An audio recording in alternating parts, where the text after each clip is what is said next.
Good morning. We would like to welcome you to this third meeting of the Joint Comprehensive Trauma Services Study Committee. I'm Cecil Staten, represent the 18th District in the State Senate, and I'm co-chair of this committee, and we're delighted to welcome you and have you here for this meeting this morning. We are certainly very grateful to the hospitality of Memorial Health University Medical Center for having us here for this third meeting. We had a great night last night with a Low Country Boil. We're treated to some great hospitality. We thank Amy for that and others who are involved, but it's a great place to be, and we look forward later as a committee to having an opportunity for a brief tour. Today is our stakeholders meeting. We're going to be hearing from a number of individuals throughout the morning and early afternoon who have asked to speak to this committee to give testimony.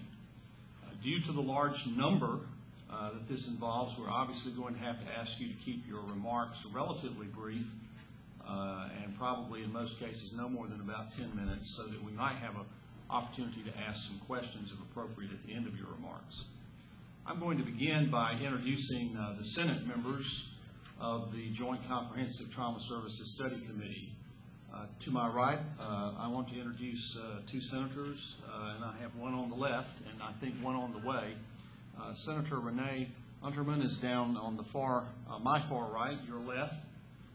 She is someone who has an enormous interest in health care issues and has been a leader in the state Senate in that respect, serving as chairman of the Appropriations Subcommittee Committee for Human Development.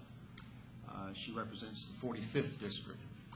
To her left, Senator Eric Johnson, who I'm sure is no stranger or certainly not unknown to you. He represents the 1st District and is the President Pro Tem of the Georgia Senate. He also is the author of Senate Resolution 785, which authorized the existence of this particular study committee. Senator Johnson, we appreciate your involvement and your keen interest and vision and wisdom on this important topic. And all the way to my left, on the other end of the table, Senator Greg Goggins from the 7th District. He is the Vice Chairman of Appropriations in the Senate and also has spent his life working in health care and has a lot of interest in this topic as well. My co-chair for this committee is Representative Larry O'Neill, who is chairman of the Ways and Means Committee in the House of Representatives. Unfortunately, Representative O'Neill could not be here today, but he has appointed an able replacement for our work today, and I want to turn over now the microphone for his remarks and introduction of House members to Representative Mickey Chanel. Thank you, Mr. Chairman. I echo the Chairman's remarks. We are certainly glad to be here in Savannah. And also echo Amy, last night was a great night, and thank you for your hospitality. It's particularly nice to be here on this Monday after Georgia pulled out a 14-13 victory on Saturday. This meeting would not have been near as pleasant if that had not happened. Again, my name is Mickey Chanel. I'm from Greensboro, Georgia.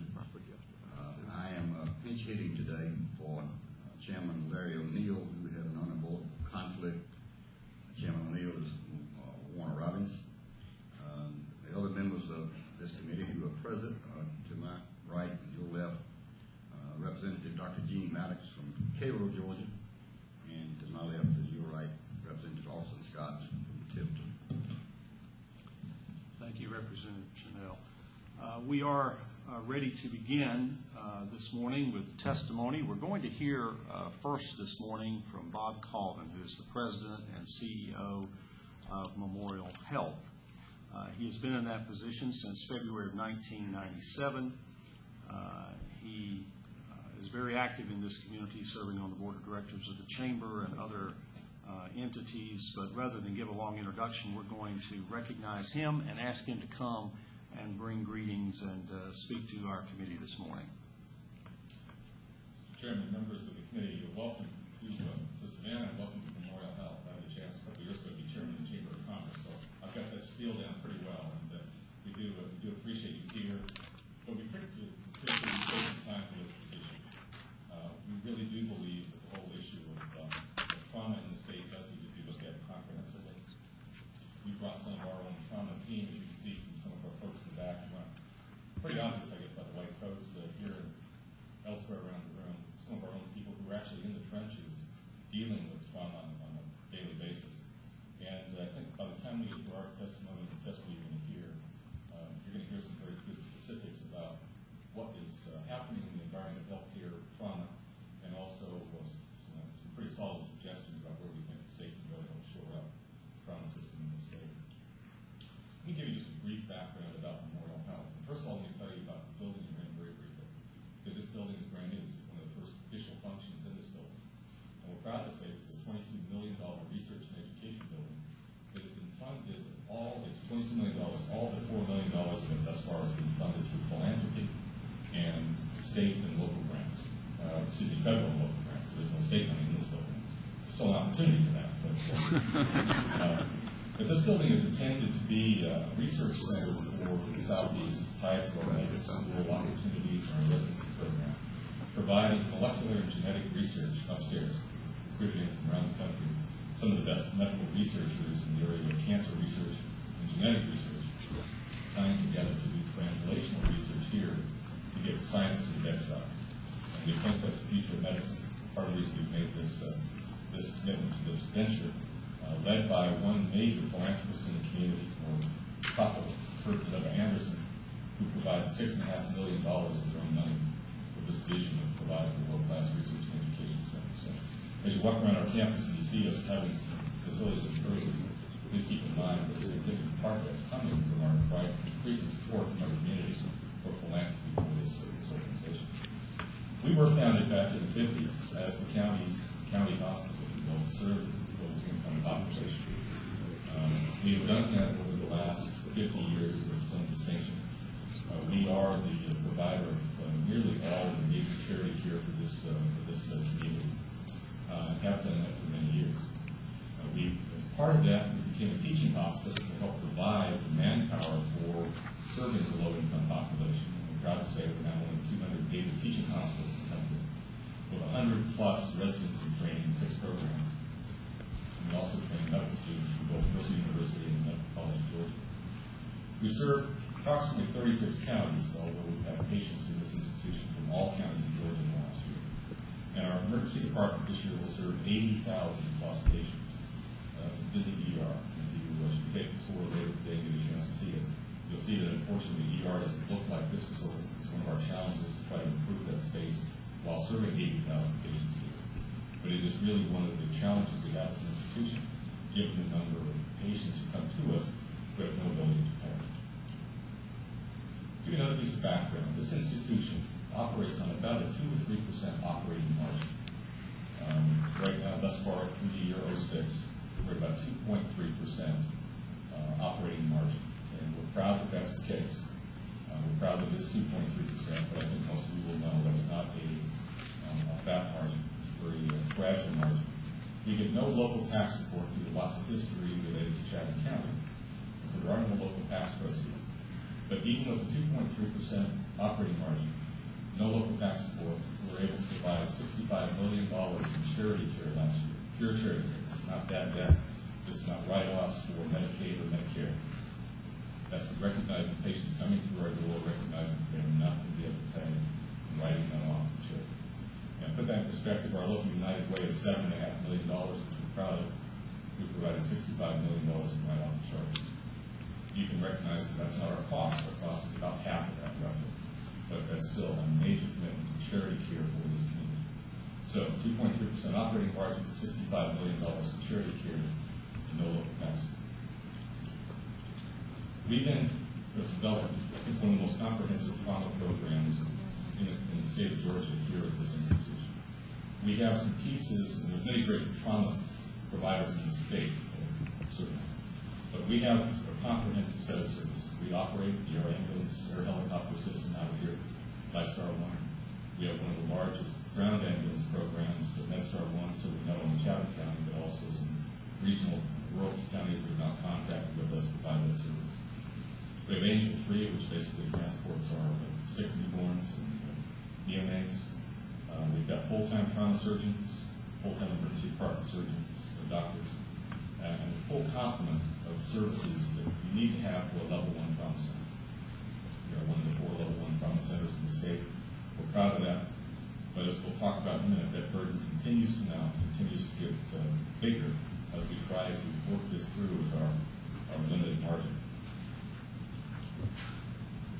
Just looking at trauma in 2004 for this institution, just the trauma self-pay patients, those folks who didn't have Medicare, Medicaid, or insurance, there were about $6.5 million in costs that we incurred, that's costs, not charges, incurred in providing care for those individuals, self-pay folks. On self-pay, we received for those patients about 14% of our costs being recouped. About 86% of our costs providing Medicare was written off. So operating loss of $5.6 million just in cost to operate the trauma program for self-pay patients. That doesn't count any underpayments from other payer sources. It's just purely for that piece. So to play out our margin of 2.3%, and you look at this piece of it, this is a significant piece of what's keeping us down in terms of our long-term viability. The other piece that's a significant problem as it's growing across the country and across the state is the impact that has on physicians, because as they're coming in on voluntary call, as they've done historically, and they serve those same patients that are self-pay, and quite frankly, we usually get what's out there be paid, and it's usually billed faster than many physician offices.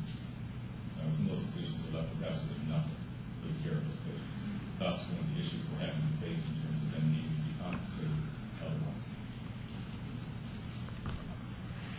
I would be remiss if I didn't try to put this in a little bit of context for you. I've got the opportunity this last year to co-chair the Department of Community Health's Hospital Advisory Committee. It's been heavily involved in indigent care trust fund calculations and determinations. And I've had a chance to see some of these things up close.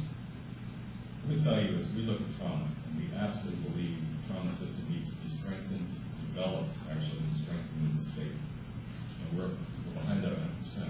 But we have to put that in some context today. We are concerned that Memorial, there's an impending storm coming for safety net hospitals in the state. Not just the level 1 trauma centers, but those that are doing safety net work. Right now, as most of you know, we've been serving Medicaid patients at less than our cost for some years, and that's presently the case. We lose money from cost on every Medicaid patient we serve. And that's been partially recouped over time from insurance company payments and from support from the upper payment limit and the indigent care trust fund payments. Those have helped make up some of that hole. We're very concerned that those losses are going to continue. And right now, the contracts with the CMOs look like those rates are going to be sort of locked in, so the losses will be continuing. But the risk we're at is that we may lose those supplemental payments very quickly. The CMO implementation, while it's had its ups and downs, and we've had a reasonably decent working relationship with CMOs in this region, finally getting contracts into terms. We now have contracts with the major CMOs and with our physicians related to CMOs here. But one of the concerns we have is, as we do the projections, this is our calculations, we believe that hospitals that have been receiving upper payment limit dollars from a federal drawdown will lose approximately $150 million in upper payment limit subsidies as the CMOs are fully implemented. I think members of the committee are aware, maybe the audience is not. For every Medicaid patient that moves from traditional Medicaid to the CMO, we lose our ability to do a federal drawdown on upper payment.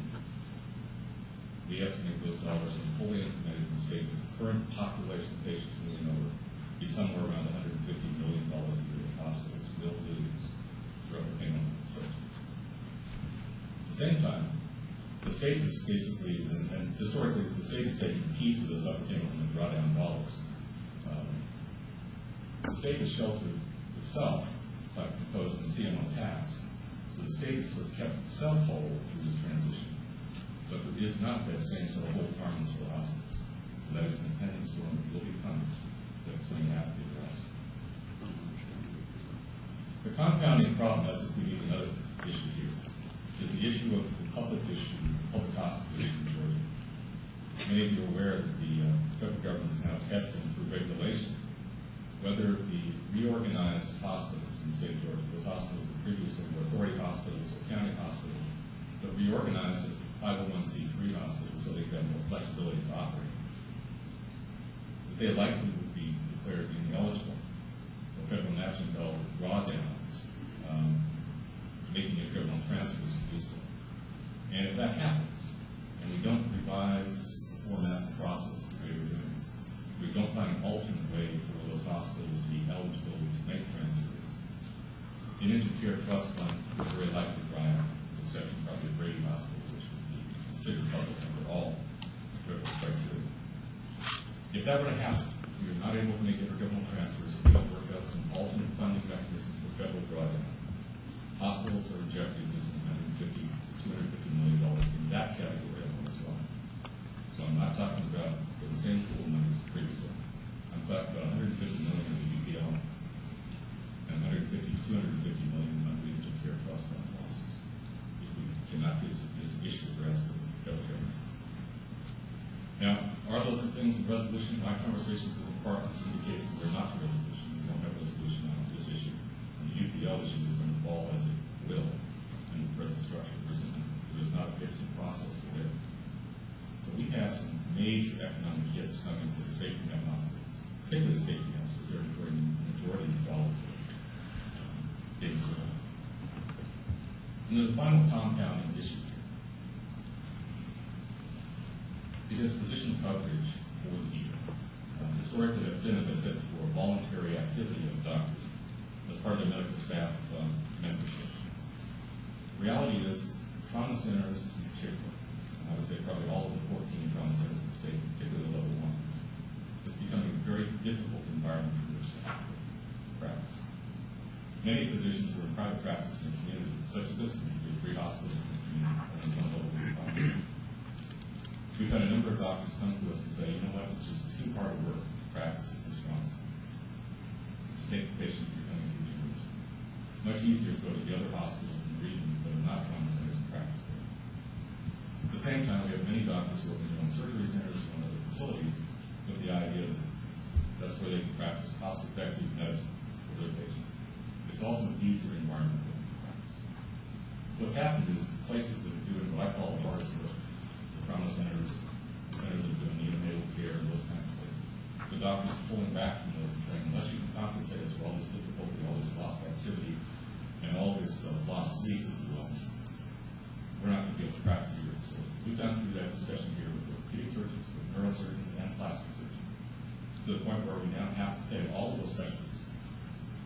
All the specialties you see listed here are now being paid for us to take trauma call, ER call. That we didn't pay for 5 years ago. It's now, for us, it's about $1.5 billion in new costs over the last couple of years. We try to get the ERs covered to take care of those patients coming in 450 miles out. And what gets said to us, well, we should just tax the local folks, we should give the county to pay some money to help subsidize them. Because I raise that question with the county's very quick to say, many of those patients are coming from I-16 and I-95 and 100 miles away. Why is that a county issue? I can't argue. Really, it's not a county issue, it's a local issue. So we've got this set of what I consider potentially a perfect storm coming down the path, making it much more difficult for us to operate a trauma center in the middle of this. You're going to hear some great suggestions here about how we can improve the trauma system. You're going to hear from Dr. Gage Oshman, our own head of trauma here, who's I consider one of the national experts in trauma, about some specifics. But I ask you from my standpoint, keep it in context of the bigger picture. While we need a trauma system, we need to strengthen a trauma system. We can't do it in a vacuum. And those bigger global issues wrap around it very, very strongly. Thank you for your time. Thank you for being here. And look forward to having some conversations with you Friday. Thank you, Mr. Colvin. Are there any questions from members of the committee? Thank you very much. Again, we appreciate your hospitality in hosting us today. Our next presenter is Gage Oshman. He is currently the Chief of Trauma Services and Social Critical Care here at Memorial. He's held this post since he joined Memorial Health in 1994. As I recall, last evening during the reception at dinner, he and I solved most of these problems, but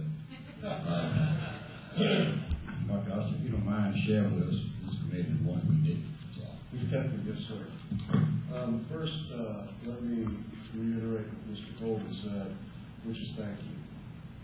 I've been in the state of Georgia for 12 years and been active in trying to see us develop a trauma system, as many of this members of this audience have. And I have to express my deepest heartfelt gratitude that you are here today. This is the most true, genuine, substantial movement in a direction of addressing and caring for injured patients in this state. I thank you for your time, I thank you for your commitment, and I thank you for your willingness to help us implement a solution to one of the most rapidly growing diseases in the country. You've heard the data, and I'm not going to repeat it, but it's a disease that continues to grow and needs to be addressed. It's also one of the few diseases that actually is pretty much preventable, which again is the final and the best outcome of a mature trauma system, is preventing the injury before they happen. And that's where you get your biggest bang for your buck. So I titled this 3 questions, kind of like 16 candles. Anyway, the first question that we were asked to address: what elements prioritized in 3 tiers are absolute must to ensure a successful trauma network in Georgia? Now, being a surgeon, we keep things simple. It's the KISS principle. All right, so I've got the answer for you is dollars, data, and designation. I'll go through each one of these individually. Dollars. And I think that's what you're trying to figure out, how we're going to accrue those dollars. But nothing is going to remain the same, and we are not going to improve our ability to care for the injured patient without funding. Those hospitals, many of the current trauma centers are experiencing financial difficulties and have clearly stated that they need to have some funding in order to continue providing the services that we have. Secondly, we have great hospitals in this state that are unwilling to participate as trauma centers because they believe that as a trauma center, they will incur additional burdens which they absolutely do not need. And so in order to develop the system, you have to eliminate the negative connotation of financial burden associated with becoming a trauma center. Again, that will only occur with money and funding. And finally, it's not just the institutions. It's as Mr. Colvin alluded to earlier, it's institutions and caregivers. And I'll hit that theme again and again. It's both. We have to have buy-in from our medical communities as well as our institutions, and not just our physicians, but the nurses, the EMS system, everybody that's critical to having a valid, cohesive trauma system. Data. You can't do anything without good data. And I have to applaud Dr. O'Neill, who's one of his, I think, overreaching achievements has been that he finally got a standardized data registry, trauma registry, for the state of Georgia. When I first got here, we had 4 different registries, many of whom didn't speak to each other. In the first meeting I went to where we were going to analyze state data, they didn't include Grady's data, which actually contained most of the trauma data in the state. So we were working without our leading hospital as far as volume of patients. Dr. O'Neill made it a point. He got the National Trauma Registry of the American College of Surgeons implemented at all trauma centers, and it is a requirement if you become a trauma center that you collect data in this fashion. This data registry has become much easier to use. It was very complex at first, but it has become much more user-friendly. It can be implemented from a level 4 to a level 1, and therein lies one of the critical aspects is you've got to accrue data. You can then take that data and you can compare to over 1 million trauma patients, and every year it's growing because all trauma centers across the United States that use this registry submit to the National Trauma Database, and you can compare quality. You can say, are we doing this broken leg, broken femur, and head injury? Do we do that as well in this region, in this hospital, in our state compared to the rest of the country? So there is a clear quality advantage, which is critically important in any kind of system. The problem is, if you saw the trauma, the first product was the blue book called Trauma in the State of Georgia, which is a very well done document, is that only about 28% or 29% of the trauma patients are in this system. And most of them happen outside of the trauma system in other hospitals. Your data options there go to the ICD-9 codes for injury. And if you try to analyze that, it's a 0-1, die, live. So it doesn't really tell you anything about quality of care, rehabilitation, improvements, length of stay, some of the things that are critical when we look at systems, not just for saving lives, but turning those people into productive individuals, going back in society, paying taxes, and offsetting the cost of the system. So data is critical, and data statewide must be approved for us to identify where we need assets and where we don't need assets, as well as ensuring that we have quality. Designation is the third D, and it's my understanding that we have engaged the services of the American Service Committee on Trauma. There's a subcommittee for trauma systems. The American Service has been in the trauma center, trauma system business for well over 20 years. They know what they're doing, and they, when you ask me how do we implement it, I think we need to have them as consultants. I think we've already moved in that direction. They will come in, they will look at our area, they will look at data, and they will make recommendations for those key institutions that we have in the system now, as well as those that need to be recruited. There are good hospitals out there, as I said, that could step in tomorrow and become a trauma center, but they don't want to. And they are in key locations. And I'm showing you this sort of awful slide that we always see where you've got this incredible absence of any kind of capabilities dead in the center of our state. And also, they're going to look at things like access. I mean, we have many areas of our state where we have an excellent EMS system, but they have maybe one truck, and it's volunteer. And every time they have to move somebody, they leave their county uncovered. So perhaps in some of these areas, we need to beef up entry into the system. In addition to identifying hospitals, we have to have our EMS services beefed up and able to appropriately identify the patients and beat the system. We also need to look at other models. There are other good systems out there, such as Pennsylvania, Washington State, Florida, and many more that we can look at that have had, so we don't have to go through their lessons learned and we don't have to go through the same process. The second question is, what elements are currently in place in Georgia that are contributing to the successful evolution of statewide trauma network? We have a superb state office of EMS and trauma.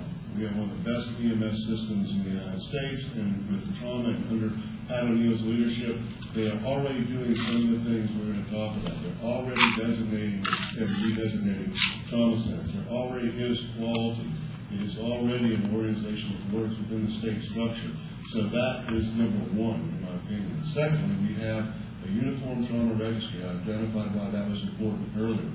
We have a nationally recognized EMS, as I mentioned. We have nationally recognized institutions where these are trauma centers that are common names when you go to any national trauma meeting. They've heard of our places, they've recognized the caregivers that are in those places. We have a great group of trauma nurse managers in this state that meet and discuss things at all times. They're a core, critical group that should be included as we go ahead and progress. And then we have the potential participants, the institutions that I've already mentioned, that are out there that could come and play tomorrow if they were not financially disincented. We also are going to have to think out of the box a little bit. One group that we haven't talked much about, but that I am so grateful for, are physician extenders. We are using them here. They have a huge opportunity given our difference in terrain and populations. I think that's something that needs to be built into the equation also. The third question is, what are the accountability mechanisms that should be enacted to ensure appropriate use of the funds appropriated to fund a trauma network? Say that 3 times fast. The answer to this question is, of course, there has to be an oversight committee. If you look at all the other state systems that are currently in place, they have such one. There's a nice example of the one in Pennsylvania. I keep going back to Pennsylvania because if you know anything about trauma center designation, we use something called the Optimal Resource Document of American College of Surgeons. And in that, there are criteria you must meet if you're a level 1, 2, 3, or 4 trauma center. And if you're a level 1, there's 165 of them, okay? And if you want to be a level 1 trauma center in the state of Pennsylvania, they added 5 to it, okay? They said, that's not even good enough. We want to be even one step better.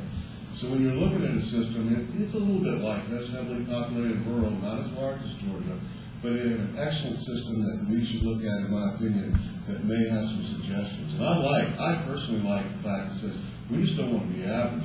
We're going to take what's the best out there, we're going to go a step beyond it. I think that should be the attitude this state adopts as we go forward with the trauma system. Right now, with the trauma centers and anybody that would participate in the system, there would be developed specific contractual requirements that would be reviewed. Okay? Are you providing the services that you mentioned? I'm not talking about quality, I'm just saying, do you have the backup? Is your registry being performed properly, as you said? Is your data good? All those things are contractually incorporated in any system, and will continue to be so and can be supervised. There should be input into this oversight committee from a quality oversight committee that using data can identify problems, issues, and try to come up with solutions that could improve the care. And we can compare both within our own state and various regions. We can compare that to national norms. And then, if you have a system that everybody wants to play and everybody wants to be a trauma center, then designation and redesignation becomes very important as far as oversight. If you have not met the criteria, if you have not lived up to your end, if you're not providing what the state of Georgia expects its citizens to receive, then you don't get played. And that is where we want to be. Just some general comments. We're in a unique state with unique requirements. You've got sort of Atlanta, in that area, it's got 50% of the population. It looks sort of like an urban center, similar to many other parts of the country. And then you've got the austere central lower Georgia that looks something like Montana. So we have large land masses, large requirements, and we're not going to have a model out there we can stick in tomorrow. We're going to have to modify a little bit the various needs of our region, and we're going to have to be creative. We have to look at the other systems and lessons learned. I already talked about that. I think one of the key things you have to understand is that this is not going to happen tomorrow. You're not going to stick a system in that's going to be perfect. Every other system that's been developed, you've got to implement it in stages. You've got to identify those key players. You can't make every hospital a trauma center initially. Ideally, every hospital will become a trauma center in an inclusive system, but that's down the road. That's 5, 10 years down the road. Again, I would like to thank you so much for your interest in this, for coming here today, and I'd be glad to answer any questions. Any members of the committee have any questions? Senator Johnson. Gage, we talked a little bit when we were in Macon about the designations, the level 1, 2, 3, and who define that. Can we keep those designations and those definitions, or does Georgia need to create its own level 1, level 2, level 3, and 4 designations? I think we can pretty much keep those. I think, for instance, just a level 3 could be, we have plenty of hospitals around here. Vidalia could be a level 3. Level 3, you have to have a general surgeon, not a neurosurgeon, but you have to have operating capability, ability to stabilize.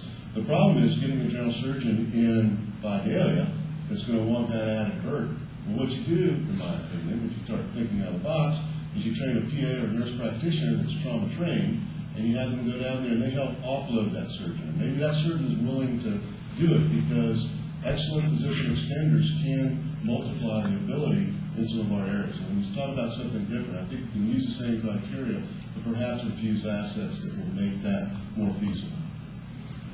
Another question. You talk about ultimately it would be desirable to have every hospital be the trauma center.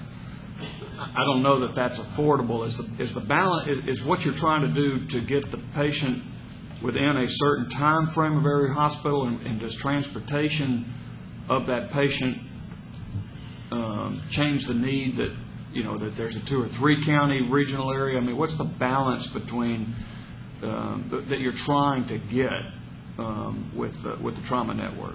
That's an excellent question. I think I probably misspoke. Not every hospital can be a trauma center, but every hospital should play in the system.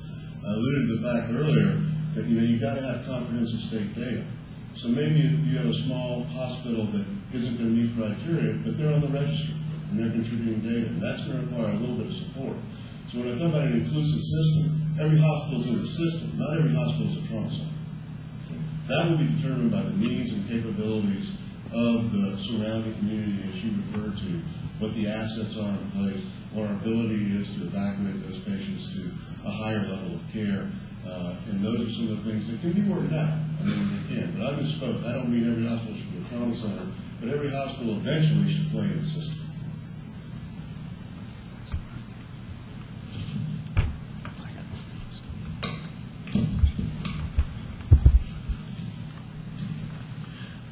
Thank you.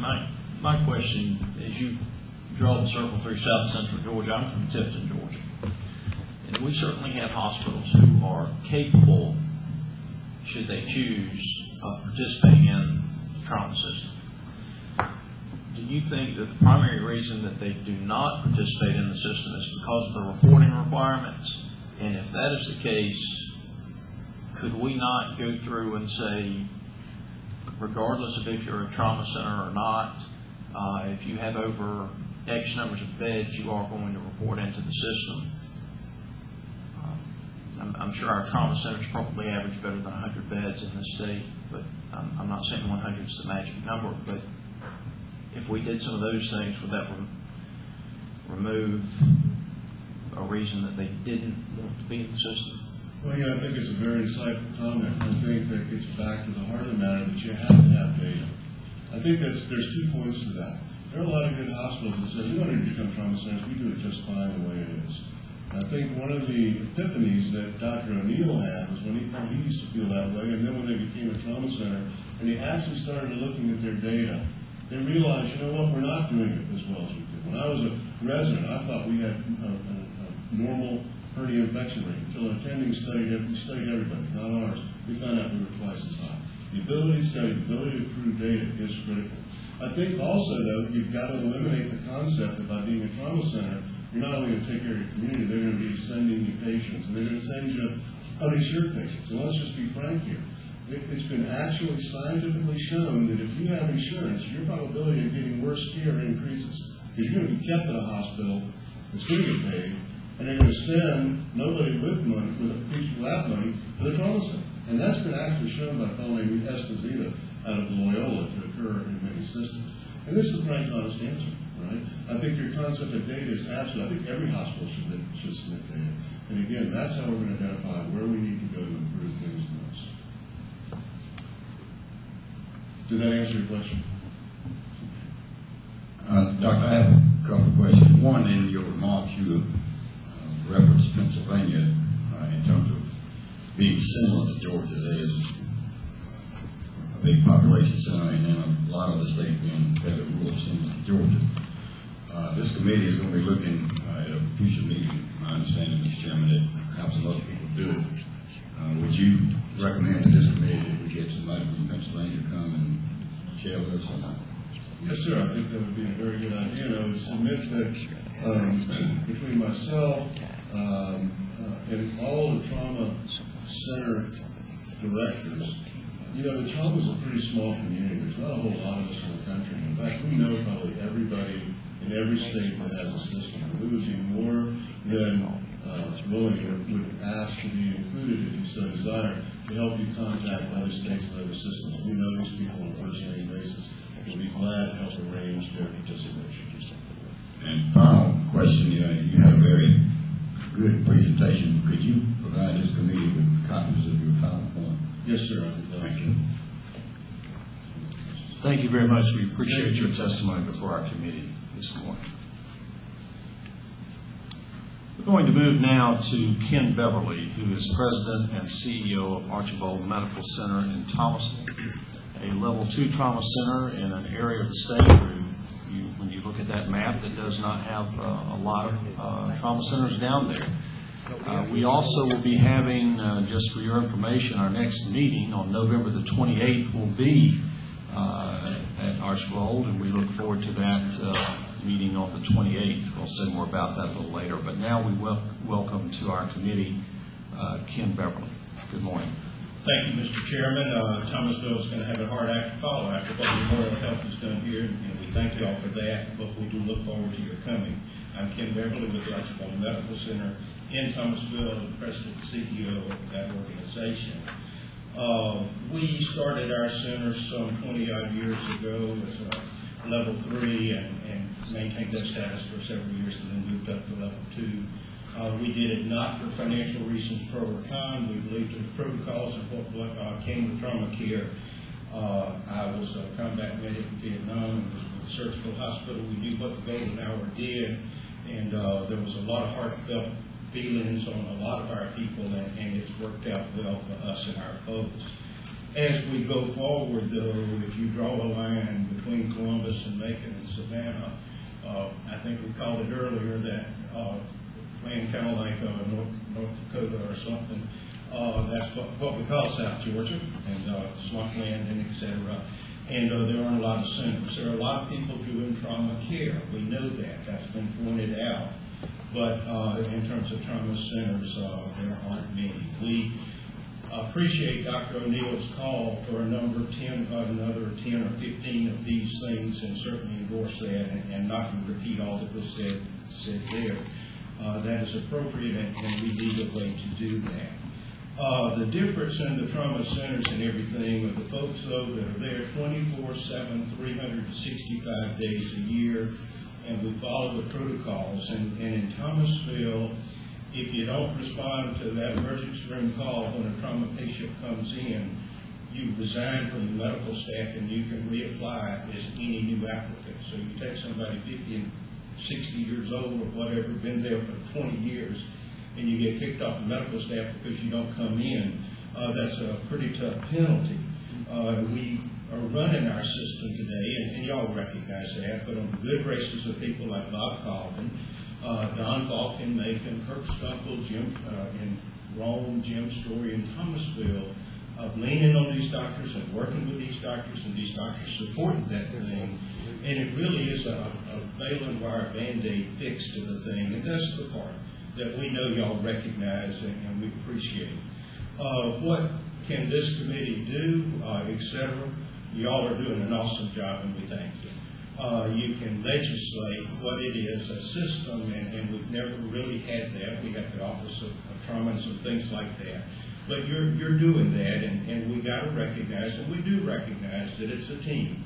It's doctors, it's nurses, it's EMS, and it's all those other folks, and that's the part that we do have great components in this state, but we don't have the thing that pulls it together. We talk about the thing, the D word for us is diversion, and as we talk about that system and everything, and as we talk about building a system in the state that I assume Dr. O'Neill would run, and Lord knows we support that. We can do two things. We can build a big infrastructure that tells us where the resources are, or we can build something that tells us where people aren't compliant. Representative Scott talks frequently about hospitals not doing their duties and everything, and I'm not going to sit up here and talk about that, but I will say that when people go on diversion, Memorial doesn't go on diversion, Macon doesn't go on diversion, Thomasville doesn't go on diversion. That's the secret to the thing, and those are the kind of things that should be monitored and approved, and if people are going on diversion for economic reasons and things like that, that's the part where the state can help correct that. The financial part, very, very important. You're going to have a lot of people talk to you about a lot of things. They're going to talk about the Texas model, and I can't really comment per se on that. I speed all the time. I have dozens of tickets. I'm personally opposed to the thing, but it don't drink much. The thing, though, as we talk about the tax tag, and y'all are going to eliminate that, we'll have tax on automobiles. I don't pay taxes on my cars. They're so old and decrepit. That will not relieve me, but I would pay a tag tax if I could have me a top-floor trauma center, et cetera, and I say that with all sincerity. And so please do consider one of the alternatives of a tag fee, et cetera. The surcharge on the insurance policies and everything, you've seen abysmal data. You've seen it from Memorial, you saw it from Brady's first meeting. Even when people have health insurance, automobile insurance, so they have a wreck, Brady said they collect 9%. I don't know what your number was, but it was abysmally low. And one of the things, everybody's got to have an insurance policy to drive in this state. get a tag, and the second thing is some kind of 1 cent fee, 1% fee or something. On that same subject, when we had no fault insurance, it was mandated that you have collision and things that would relate to medical coverage, et cetera, when we went away with no fault. One of the things we can consider is some kind of mandate for trauma-related medical care, because that's just not there. Medicaid. Everybody's always wanting double Medicaid one way or the other. I certainly salute what Bob said about the deterioration of the CMOs and Medicaid reimbursement. But we want everybody in this state to treat trauma. We want everybody to treat heart disease. We want everybody to treat trauma-related injuries, et cetera, that are qualified to do it. A Medicaid add-on, a Medicaid multiplier, if you will, for people with head injuries, there's a direct correlation of 10 DRGs and trauma, and a multiplier there would allow the federal government to kick in for those people who are less than financially optimal for considerations. I am going to say the T word, and I apologize for that. A motor fuel tax of some kind, 1 cent a gallon, a half a cent a gallon would be in great shape.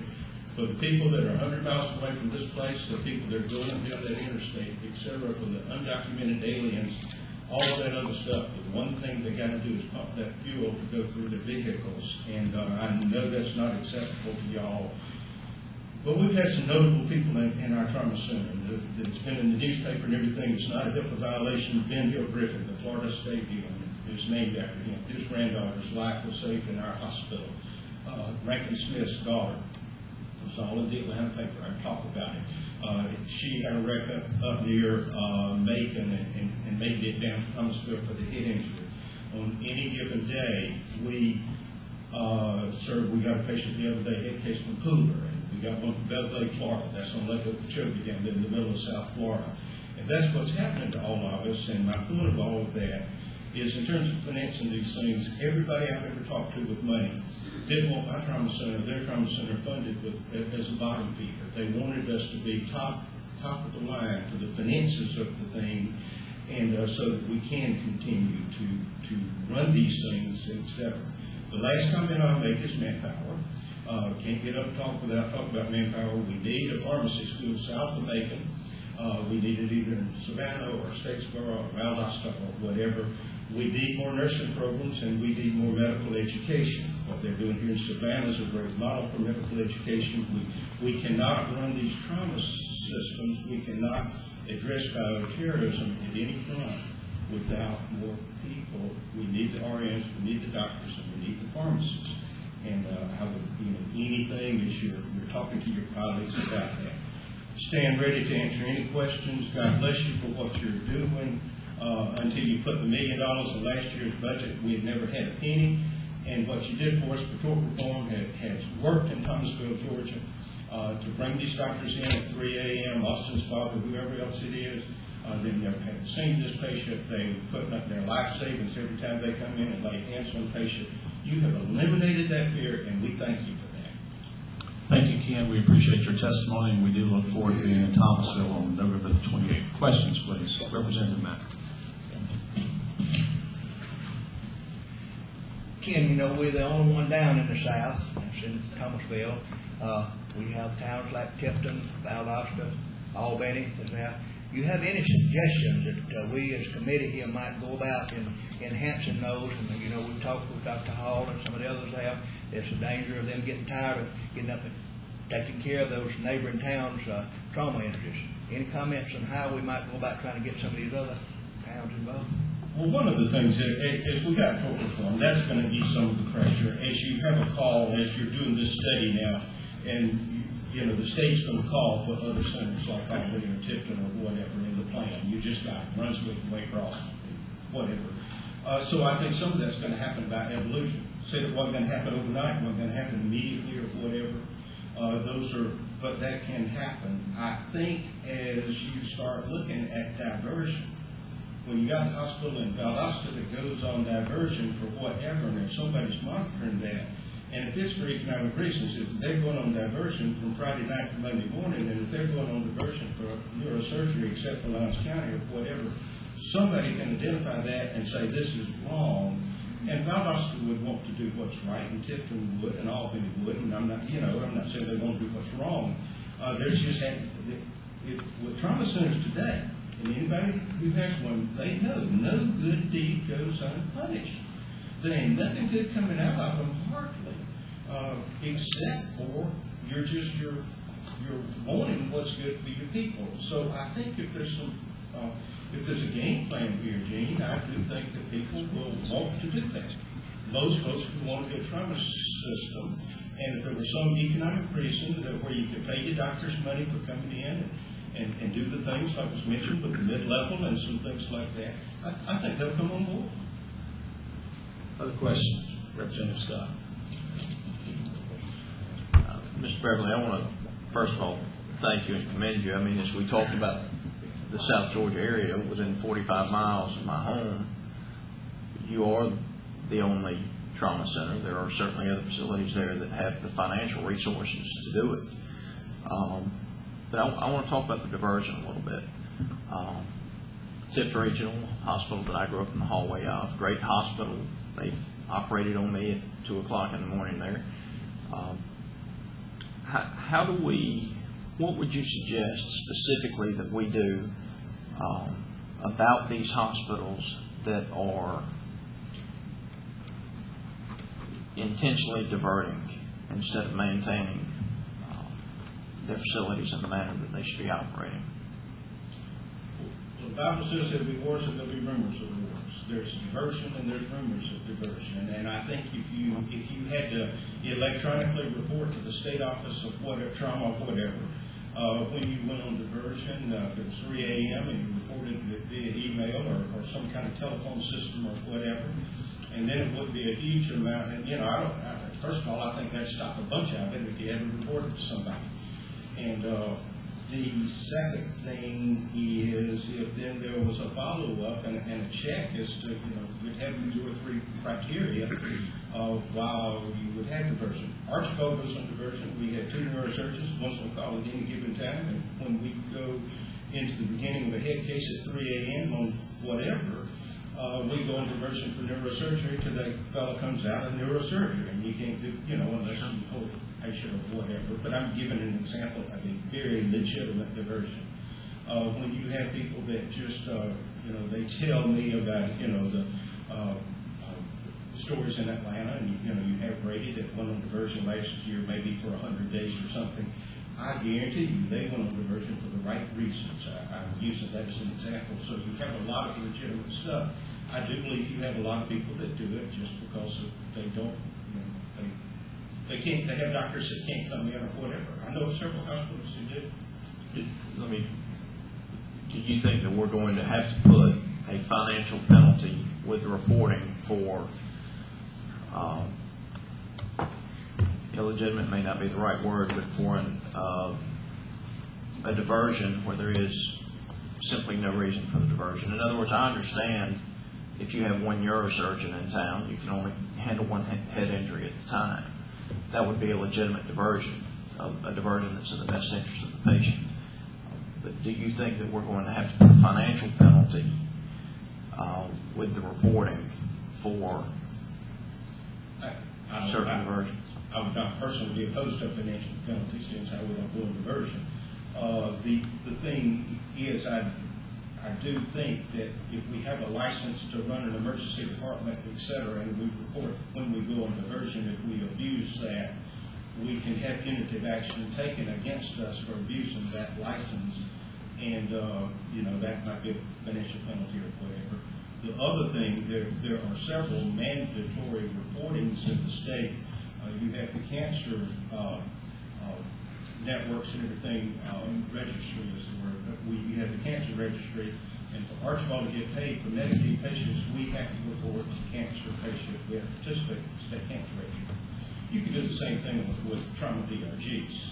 I mean, I hate mandates, but we have to report dog bites and everything else, child molestation, and I say none of this tongue in cheek. So we could have to report trauma if we wanted to participate in something. And it would be a little bit of a burden, but it wouldn't be a bunch of a burden. Mr. Beverly, if I may, I think that's where you and other CEOs of hospitals who have a lot of credibility could help us with where the rubber meets the road. I mean, how do we put the system in place that doesn't penalize those that are doing right and at the same time encourages or maybe even penalizes those who are doing it wrong?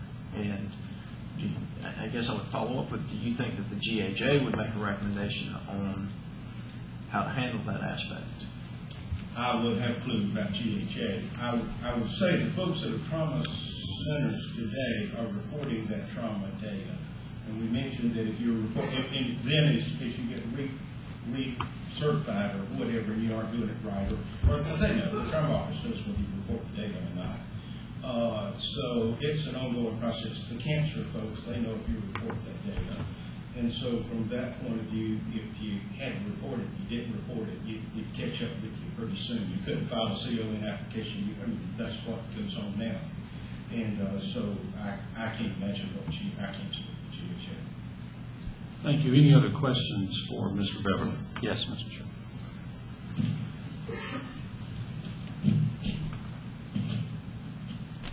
Senator Johnson wants to know what Pooler is. I know where Pooler is. So does the president, by the way. Two questions as a CEO. One deals with the compensation side, and the other deals with what other carrots we might be able to entice people into the network with. First, on the funding side, the state is participating at virtually zero, other than the grant this year. At some point, we're going to have to determine how much the state can participate, and it might be right for them to do 100%, but that might not be reasonable. At where is the fairness? Where is the potential for distribution from the state? Could we do a grant for $5 million to a level 1 system and let them determine how to spend it? Do you pay for 100% of transportation and 50% of patient care? What potentially is the state's participation level, and might it differ at a hospital or at a function of the trauma system? Great question. I've thought about that until my brain's sore. It really, how do you divide the pie? How do you divide it among us, and how do we divide it among the providers and everything? All of you should be hugely important. We hospitals are probably being penalized less than the doctors having to come in the middle of the night and lost time in their practices and things like that. That's a real sacrifice. I do think we recognize it's probably $200 million to $250 million is the realm of what we're losing, but I don't know if that costs. I don't know if that includes all the doctors' losses. I suspect it doesn't. I think the formula where you fund the centers at a certain level, I think it should include the population. Grady in Atlanta should be different than Memorial in Savannah. Memorial in Savannah should be different than Archibald and Thomasville in terms of just the sheer volume, etc. I think there could be a formula based on the fact whether you had a center or not, and the volume of the patients served. Maybe the amount of indigent patients served would contribute in that formula. I don't know. Then I think for the most part, I think each facility could submit a plan and each one of us decide. Memorial employs a lot of doctors. Archibald doesn't employ many doctors. The formula of how they would distribute that money to the doctors through salaries versus us through fee-for-service or whatever. We do pay our doctors 100% we pay the Medicaid rate when they come in for a bona fide indigent patient. If that patient from Bellevue and indigent was indigent, Dr. Jerry Cadiz got paid the Medicaid rate to treat that patient. There's a formula or whatever. But how they would do it wrong would be different. And so there are people that are smarter than I that could work on that. But I think a lot of it could be left to the individual center. But on the other hand, there'd have to be some guidelines.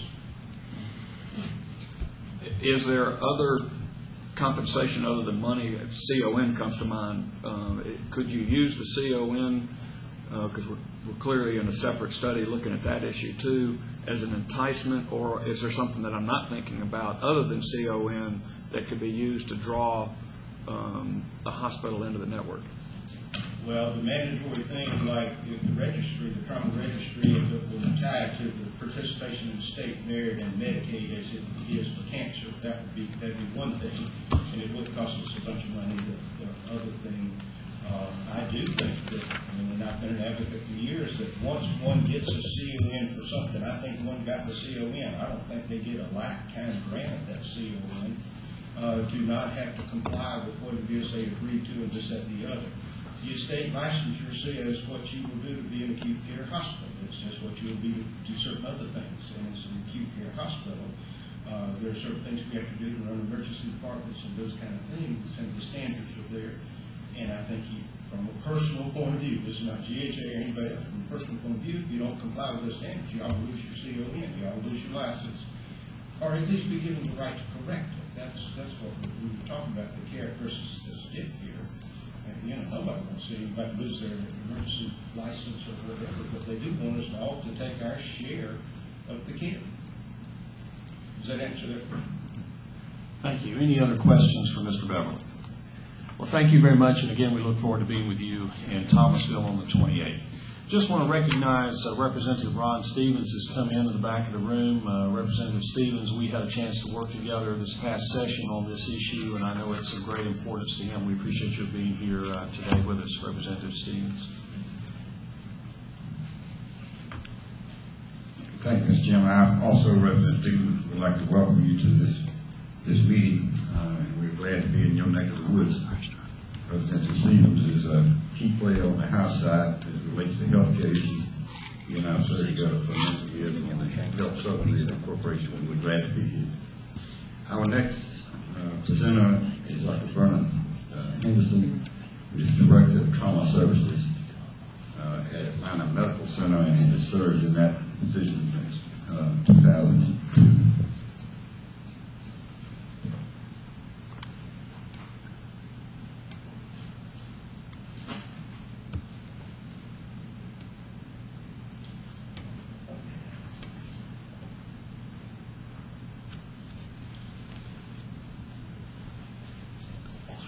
Thank you very much, Mr. Chairman, and thank you to the committee for listening to me.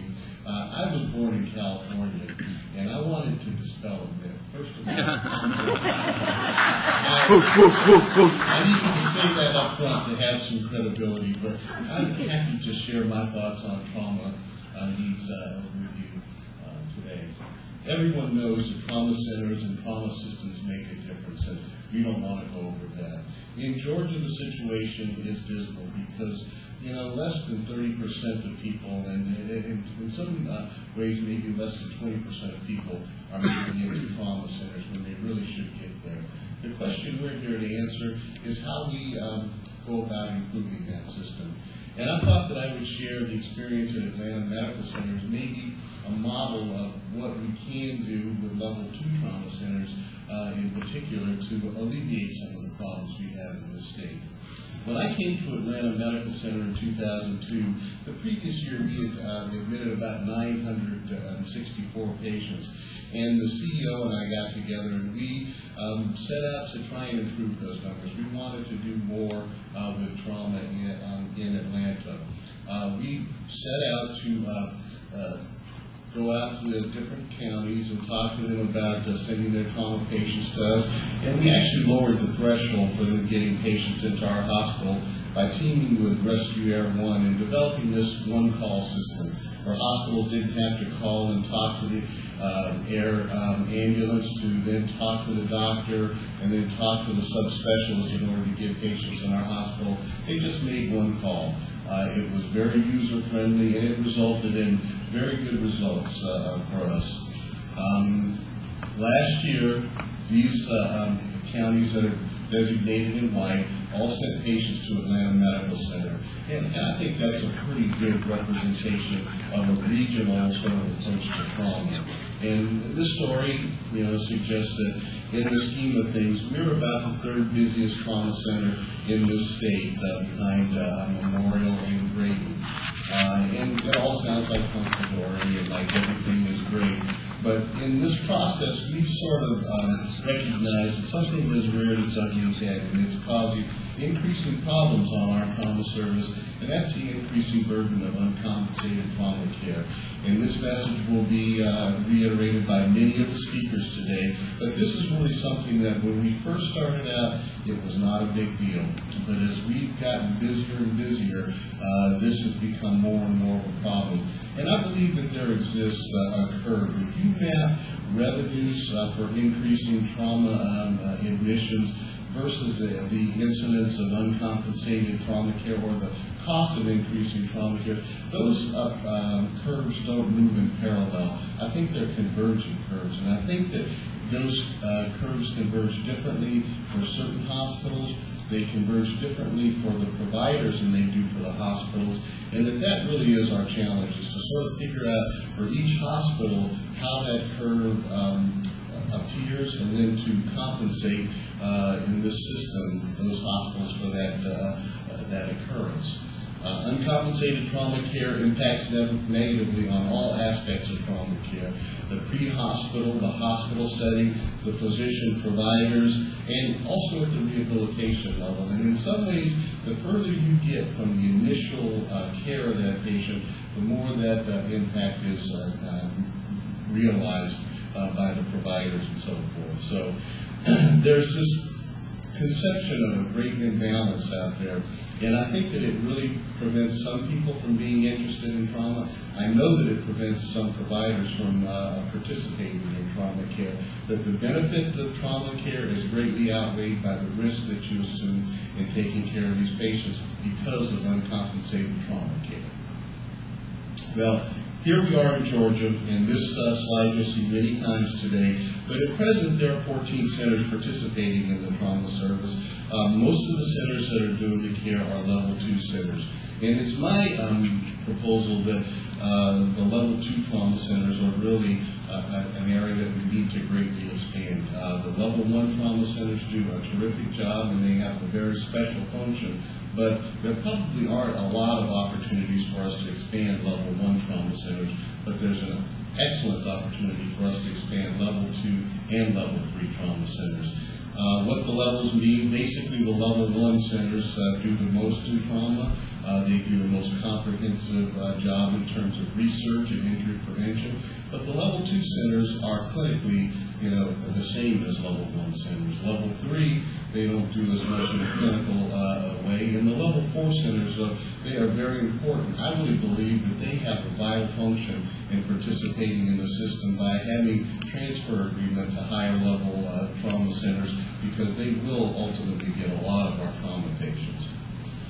Hospitals that are interested in this system, they need an adequate infrastructure, that being the presence of a busy emergency room, an operating room, ICU units, and they have certain imaging capabilities. They need committed administrators, they need a trauma director, a trauma nurse coordinator, and an array of surgical and medical specialists. You can see that in Georgia, those hospitals that are greater than 100 beds, if we were to include all of those hospitals in our trauma system, we would have the inclusion of more than 50 to 60 new hospitals in this service. And that would be a tremendous expansion of our trauma capabilities and would solve many of our trauma needs. So what should Georgia's trauma system look like? Well, it needs more level 2 and level 3 trauma centers. I won't comment about whether it needs more level 1 trauma centers. I think there's always a need for level 1 trauma centers if people can meet the criteria that are necessary, and if they want to make the commitment to resources. But I really believe that the level 2 trauma centers really can function as regional trauma centers and can really support the surrounding counties that don't have trauma capabilities. And I really believe that all available centers with active emergency rooms should make a commitment to a level 4 designation. Now that's pie in the sky, and that's kind of how I look at the world. But I really believe that they can contribute tremendously to this system. Maybe not as being active trauma centers, but by participating in the system, as Gage mentioned earlier, and having transfer agreements with higher level centers so that patients get adequate emergency care and get out of those hospitals and into higher level trauma centers in appropriate time frames. The process for becoming a trauma center is voluntary in Georgia at this point. There is some oversight in terms that these trauma centers have to be redesignated every 2 years, but the trauma centers really need to offer prompt, multidisciplinary care of the injured patient. They must follow the guidelines set out by the American College of Surgeons, which basically determine their designation, and they must submit trauma data to the state registry, and they must have an active quality improvement program. And I really think that that's a key, and that's what separates trauma centers from non-trauma centers. Funding, I think, is key to trauma system development because the risk of uncompensated care is keeping eligible hospitals out of the trauma system. And it's a major reason why participating hospitals really want to leave this system, and it's a major deterrent to providers who might otherwise participate in trauma care. I think that if there is funding made available for trauma, that there ought to be strings attached. And that funding really should only go to those centers that are designated participants in the trauma system, or to those that are willing centers that are about to join the trauma system.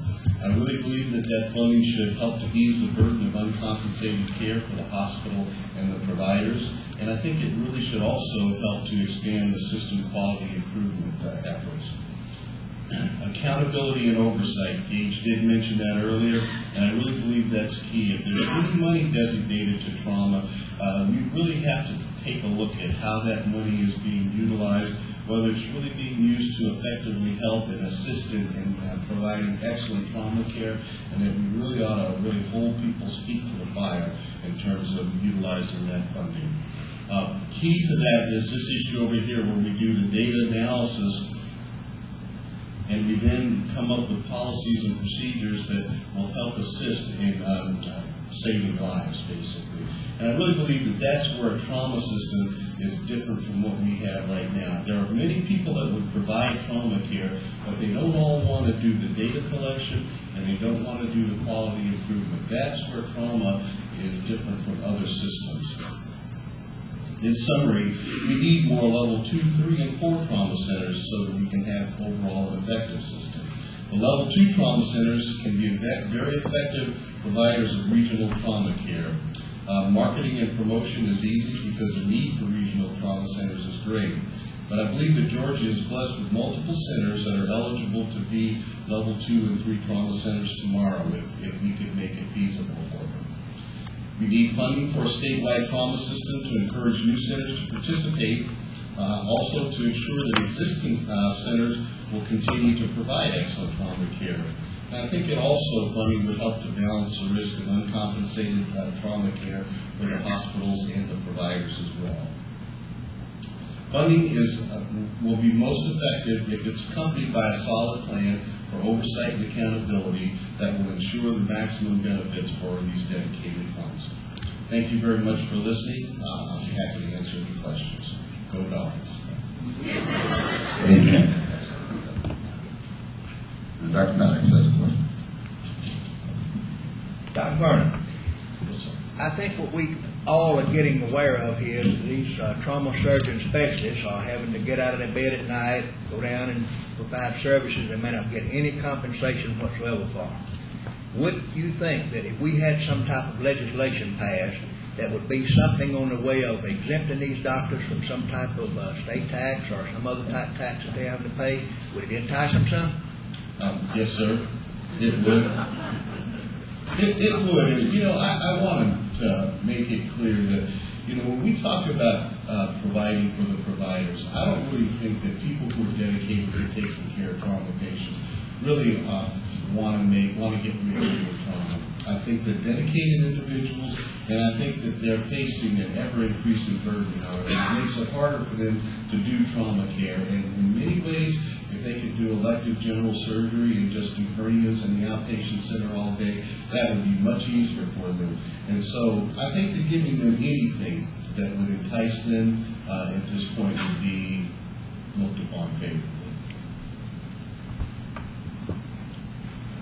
Dr. Lusamy, I want to ask you what I asked the previous presenter, and that is, could you provide copies of this committee in your presentation? Yes, sir. I'd be happy to. Thank you very much. Thank you very much. We appreciate your testimony before our committee. We're going to have one more presentation, and then we'll take a brief break for members of the committee just to give you advance notice of that. But we're going to hear now from Dr. Joe Sam Robinson. Dr. Robinson spoke to our committee when we were in Macon. He is certainly an expert when it comes to trauma care, having served his career as a neurosurgeon in Macon at the medical center, currently serving as chief of staff of that hospital. But he's speaking to us this morning about another issue. He also serves on the Georgia Board of Physician Workforce, and he's going to talk to us for just a few minutes about one of the other issues related to trauma care in our state, and that is medical education and making sure that we have the doctors that we need. So we welcome Dr. Joe Sam Robinson to give testimony. Well, thank you, Senator Staten. Let me start out by passing out some little copies of my thought here. Maybe that'll make it easier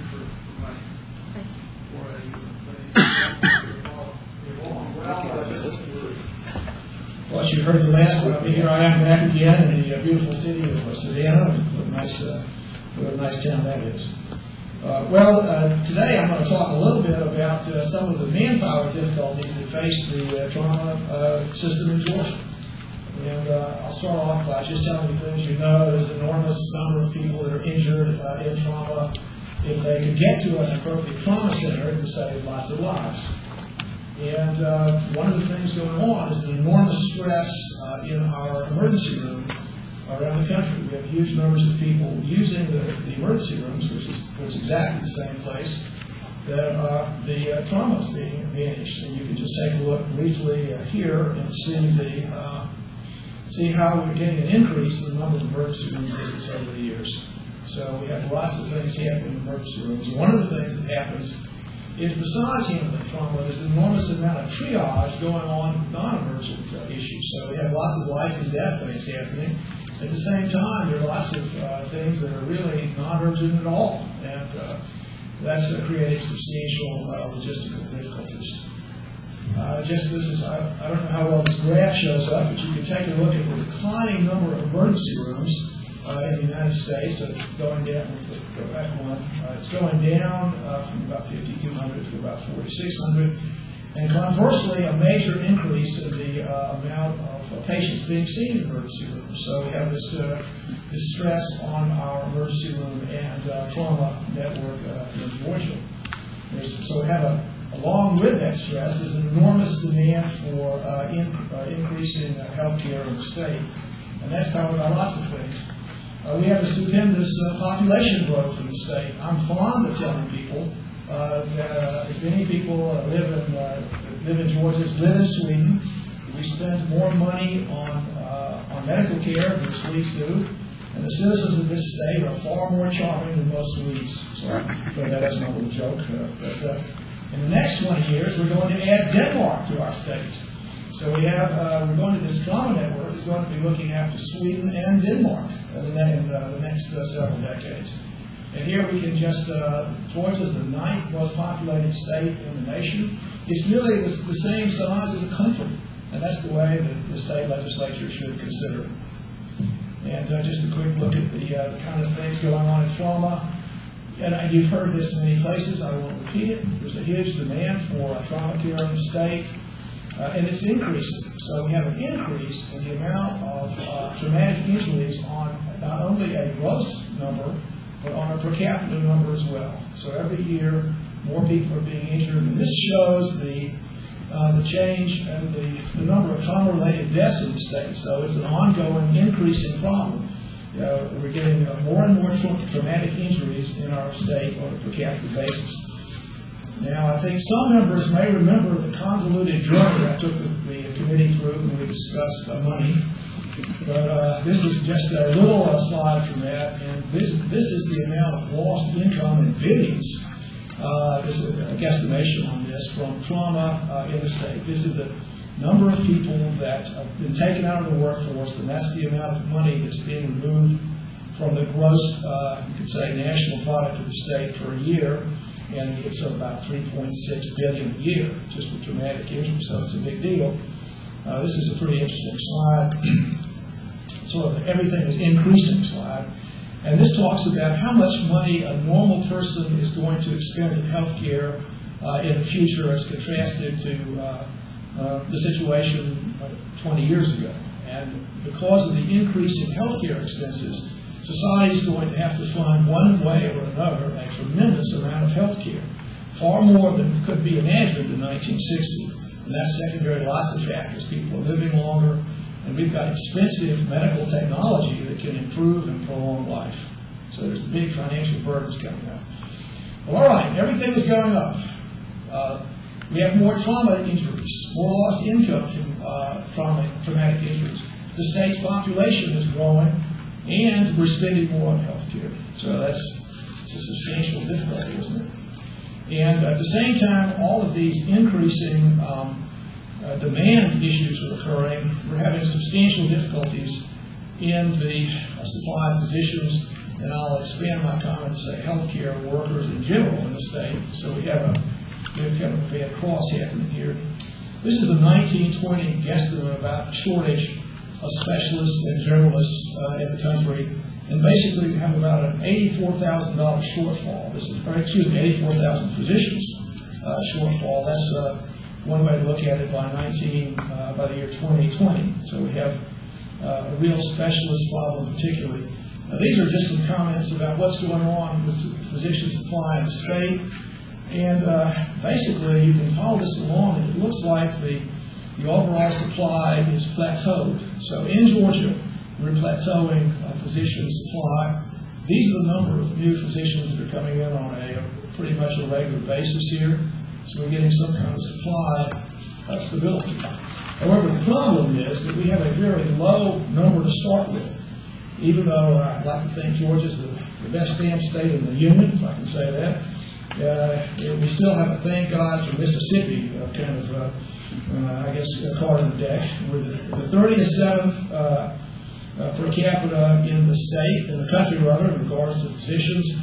We're just staying right at the bottom of the number of physicians that practice in Georgia. And these are the trauma-related specialties that are in the state, and I've sort of gone through it. These are the kind of physicians that you need to handle trauma. And basically their numbers are static. That just kind of shows that. So even the total gross supply of physicians are static, and the number of trauma specialists are static, with increasing demand on their services. And we're just not getting any statistically significant increase in state medical school enrollment or physician supply. And this once again just talks about the number of physicians that we have in the state that are in the educational hopper there, and we can see we rate about 66% compared to the national average. So what happens is we have to import physicians from other parts of the world and other states. Nothing wrong with that, but I think that many of the Georgia citizens would like an opportunity to go to medical school. It would be good to do something about that. This in general, the same thing carries over into residency supply. So we have a shortage of residents in the state, and once again, we're about 2/3 of the national average. And this is particularly bad because the medical students that are produced here many times go out of state for their residency training, and they're kidnapped. We don't return to look after our citizens. Substantial difficulties. So we've had some increase, but only due to, this is in Georgia residency, physician supply here. It's just going up a little bit. One of the things going on, no new hospitals have converted their operations for increased residency. We have some kind of residency increase, but it's not sufficient to take care of the state's needs, and particularly not good to do something with the trauma-related residency specialists. So we're not having any substantial increase. You know, I've said why we don't have enough trauma doctors out there, and now I'm going to discuss a little bit with some of the maldistribution of physicians in the state, and some of the reasons that keep physicians from seeing trauma. Number one is the distribution. So we have a very a distribution that is not, I guess I would say, statistically even. Physicians tend to practice in metropolitan areas. They don't go to towns like Tifton or Thomasville. Their citizens require first-ring medical coverage. So these physicians tend to be concentrated in large metropolitan areas. And you can see very well with neurosurgery, orthopedic, and general surgery, everyone is in a big city. They're not in our, I'll say second, I won't use the word second tier, because that implies some kind of being down the road. They're great places to live, they're just not big, smaller cities. You've seen this, and I'll just point right here to this area, right in this area. That's about the southern half of the state, and you can see there's just not much there in the way of trauma network, and that's real bad. Right? These are some reasons that we're not getting physicians. I'm 61 years old. I still come to the emergency room. I'm going to talk a little bit about what's going on with these younger guys out here. Number one is we have a lot more ladies that have gone into a lot more of the ladies have gone back into medicine. And in fact, I've got a couple of nieces that do that, and more power to them. And it's reasonable they want to have a family life, and they like to be mothers, and that just has an impact on the ability to go down and cover the emergency room all night long. So there's some reasons they don't want to do that. Another is that we've changed the way that residents are produced these days, and they have an 80-hour work week. You know, in my day, I worked, how much did I work? Oh, a lot. I walked through the snow barefoot and all that stuff. If you're covering an emergency room, just one every 3 nights, that's over 55 hours a week that you cover.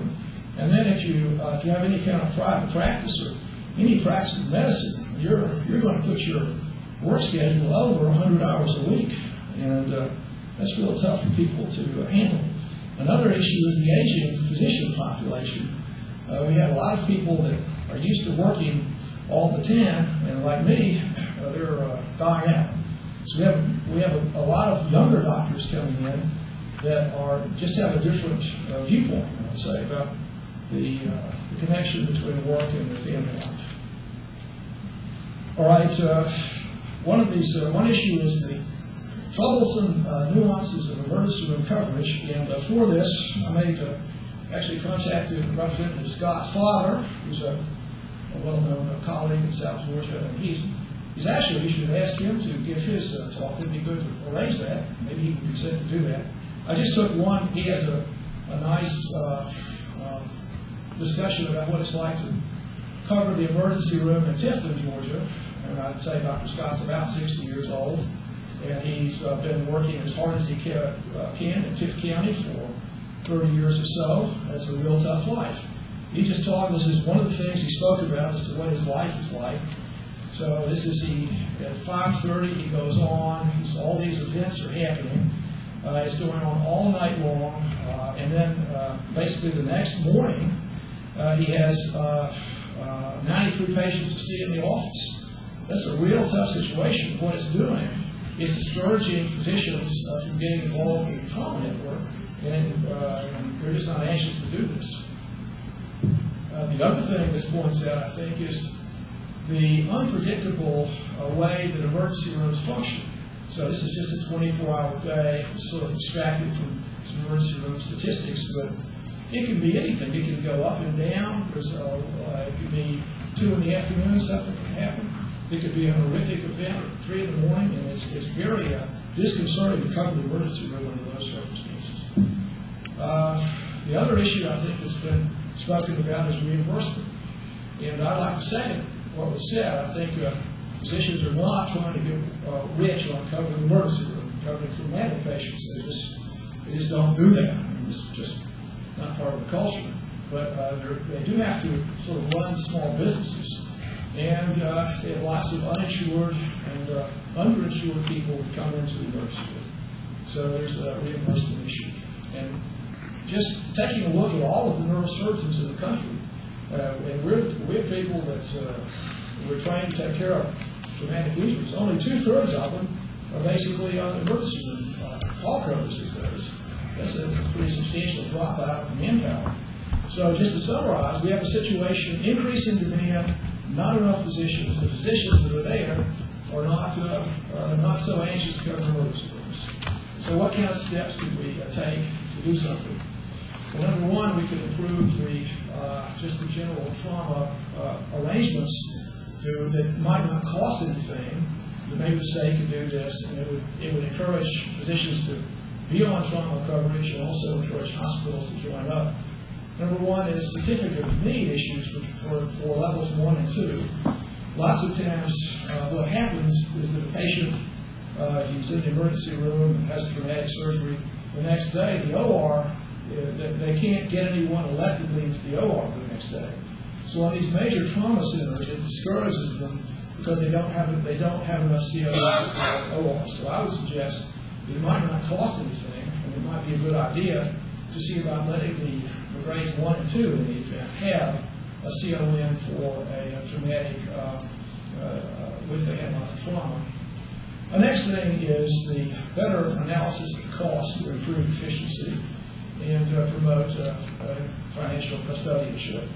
And I think that's one of the things that strikes me is in my journey into these numbers and figures, that there's really not an adequate system to pick up what the state is losing in tax money and losing in increased Medicare, Medicaid costs, disability payments, and then how the state can use its money and resources to just make sure that patients are getting appropriate care around the state, and that requires a good statistical analysis. And if you look at the amount of money that's being spent on attaining trauma statistics and indeed healthcare statistics in general, it's a relatively small amount. And a better reporting mechanism and ways to just figure out what's happening would be money well spent. Well, it's been mentioned a little bit, some kind of mechanism to return patients back to their home, back to their home county, back to their home hospital. And one of the things that happens is that patients might come to a grade 1 trauma center from a long distance away. They can be stabilized, and it's time to go back to their home institution. And there's substantial difficulties in getting that accomplished. And we would make far better use of our medical manpower if this could be accomplished. And there are lots of reasons for this, and at least one of them is the Medicare compensation system. And I'm no expert on any of this, but apparently the last hospital that turns the ribbon gets the money. So many times these patients that need to go back to their home are kept in a grade 1 trauma center too long. And a big effort should be made to try and recycle patients back to the families. Another thing that's been mentioned a little bit is we need to have more hospitals in this trauma network. If in doing that, we capture additional physician manpower.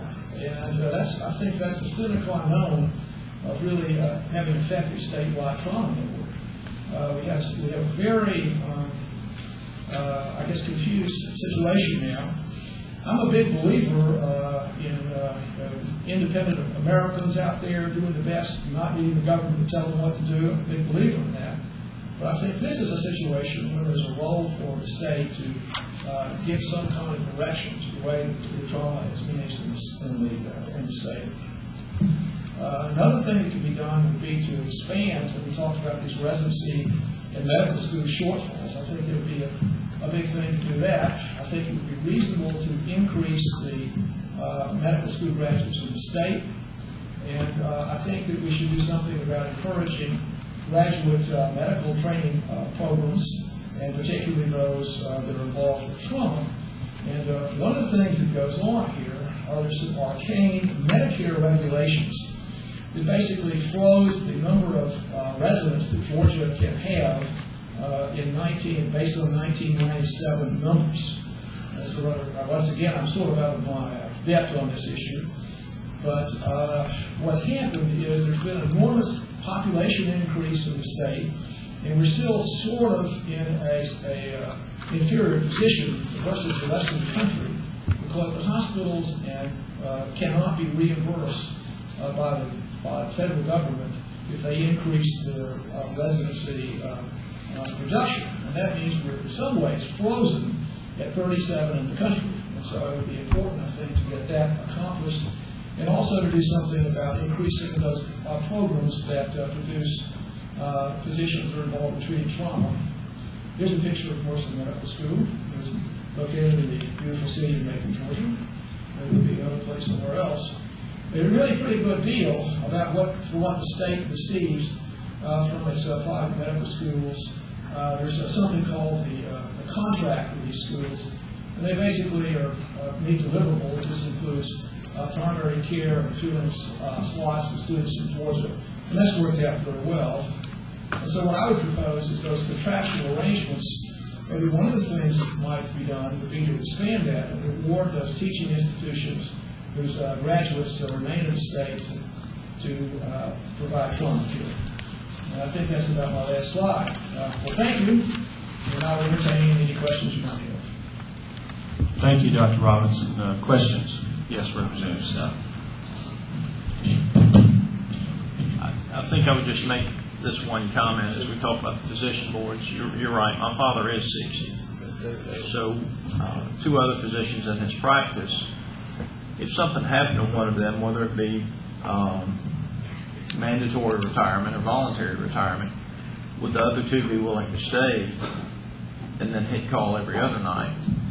And I think that's one of the things that we in the more rural areas of the state are going to face going forward, is that those physicians will have a better life in a practice where they have 10 partners instead of 2.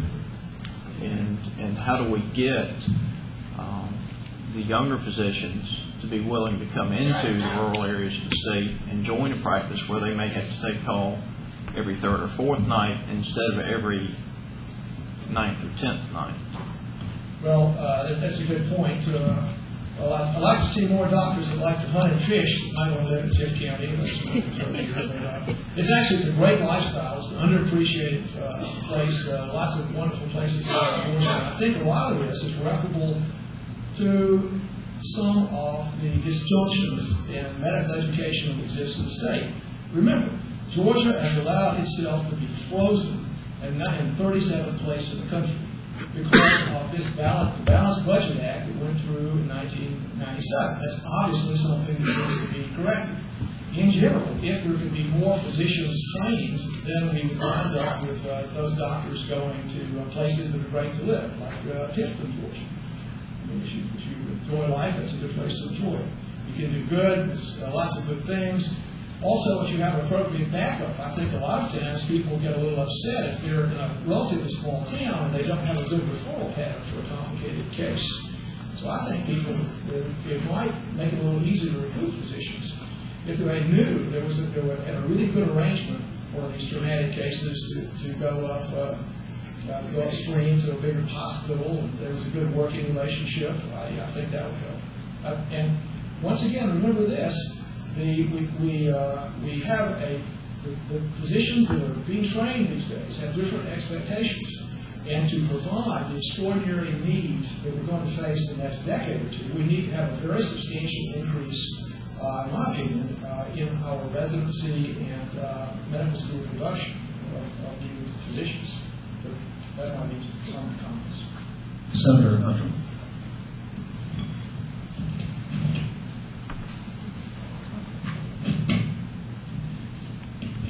Thank you, Dr. Robinson. I had a question, and it's kind of a sore topic with me, I guess, because I'm often on the losing end of the stick in the legislature on this topic. But Dr. Ochsner brought up a good example.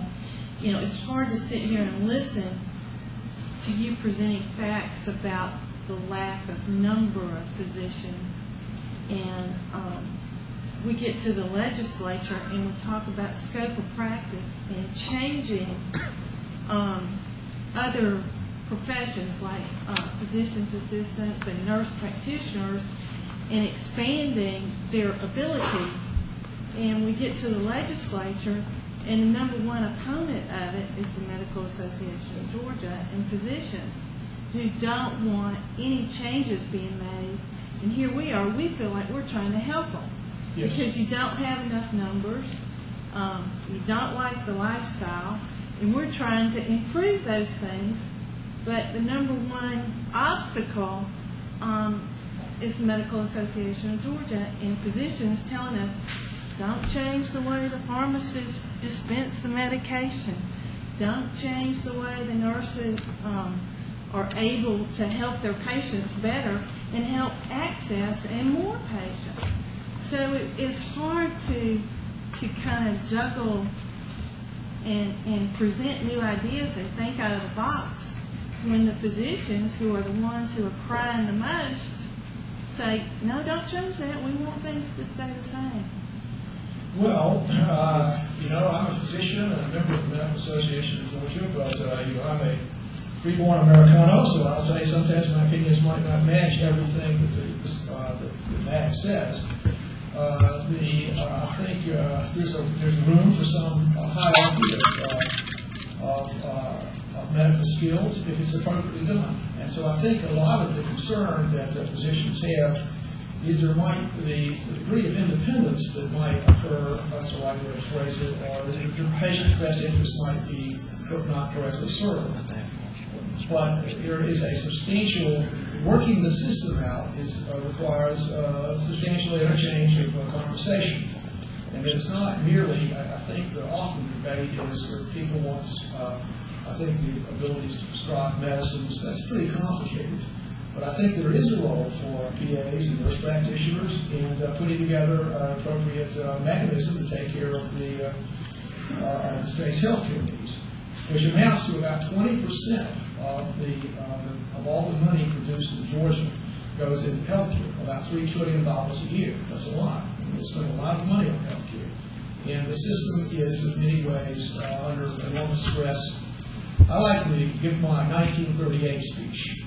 My 1938 is, we were just before a cataclysmic breakdown of the whole system, and it's going to be broken because of financial issues. So it's going to be very important for everyone that's, I use a word I don't often use, but I'll use it, a stakeholder in the whole situation, try and put together an efficient, effective system to look after the state's citizens. And I think there's a big role in that for nurse practitioners and physician's assistants. I think correctly done, they do a very good job. Well, do you think there's mixed signals sent from the grassroots physicians going to the hierarchy of MAG saying fight these bills? Well, I think it's an individual bill. And if they're just arbitrary. The nurse practitioner is a very good example. They have fought that for years and years and years, and finally we got it changed. But yet we have here Dr. Ochsner saying we need physician extenders, we need more nursing schools, we need more nurses. Well, there's no question. I mean, I will stand my fist here and say we absolutely need more nurses. Now, it's a complicated kind of issue, in my opinion, and maybe this is not the right place to get into that discussion, but one of the things that's going on with nurse supply and that sort of thing is that physicians are not involved in directing nurse care. In other words, they don't say, I think we can go with 2/3 nursing. Or I'm looking at my patients tonight. This patient needs 2/3 of the nurse. This person needs 1/3 of the nurse. This person can go to an outlying hospital and then have a nurse visit the patient at 2 in the morning. So I think an interchange back and forth is the right way to do it.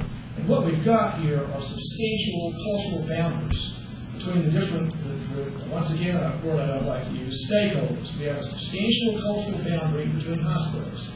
We have a substantial cultural boundary between nurses and nurse practitioners. And then we have a substantial cultural boundary between physicians and everyone else. So they've all got their own sort of origins, their own heredity, their own culture. And the thing to do is to have some kind of interchange where we can all work together to take care of the 1938 situation. Thank you. Any other questions from members of the committee?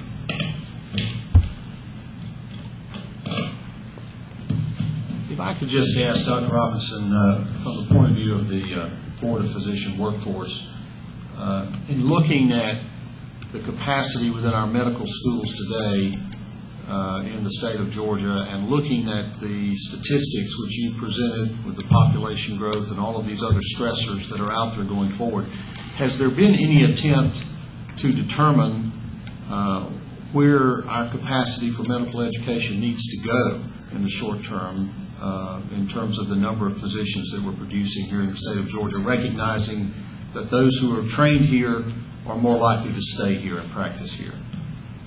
Well, I think a major expansion is needed, and I can't quote you a number. I'd say a 33% increase, and particularly an increase in residency positions. And if you look at a tremendous graph, where all those increases that I showed, right, everything is increasing. The amount of money that's going into physician training is pretty much flatline. So what needs to happen is that the state needs to fund additional residency and education positions, with the caveat that when physicians are trained, they have some knowledge or some understanding of healthcare economics. So they can understand, they're out there thinking, well, now look, we're spending a lot of money on this, we're spending a lot of money on that, and this is not, the situation can't keep going. What kind of contribution can I make? So I think that's I think the state should massively increase its funding for residency and education issues. I think it's a wonderful investment. At the same time, they should put in the caveat that there be some kind of instruction about understanding the economics of healthcare, so that physicians can make some effort, more definite efforts to diminish costs. Thank you very much, Dr. Robinson. We appreciate your testimony before our committee. Appreciate your being here today. We're going to stand at ease for about 10 minutes, only 10 minutes, and then we'll come back. I see that Senator Adelman is here, and he'll be joining us after the break. So please be prepared to start back right at 11 o'clock. We have a lot of other individuals giving testimony.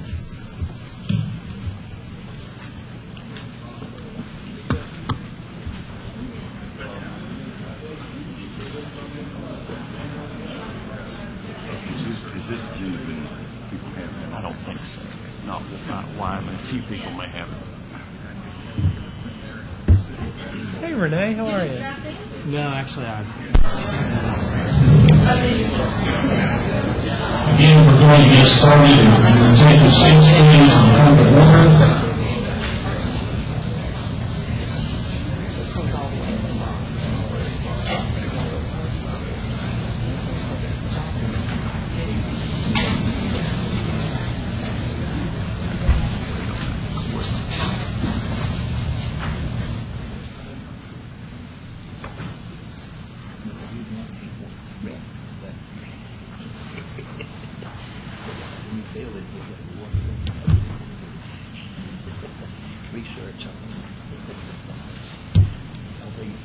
Our next presenter is Glenn Pearson, who is Executive Vice President of the Georgia Hospital Association.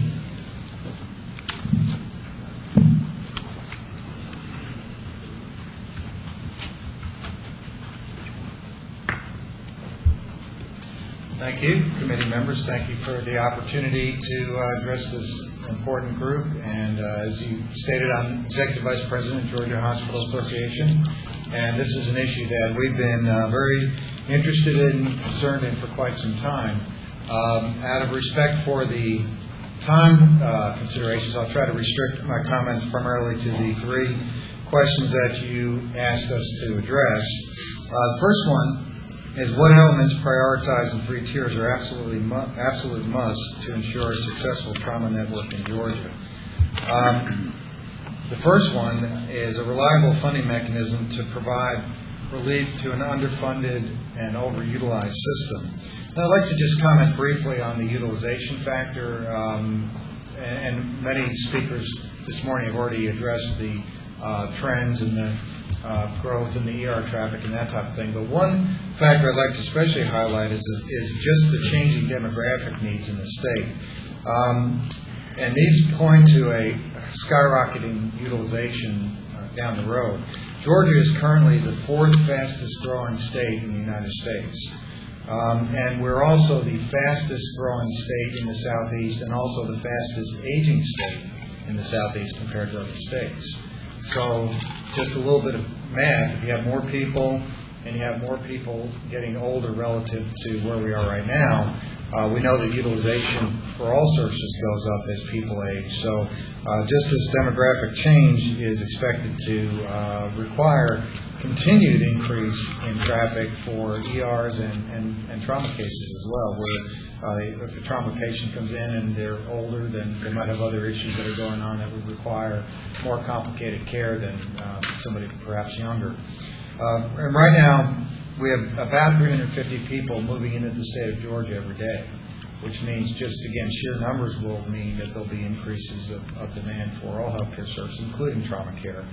And as has been alluded to, the payment situation is not necessarily favorable right now, as we all know. And right now, 1 out of 3 residents of Georgia either have no health insurance or are covered by Medicaid, which certainly creates a financial stress on hospitals.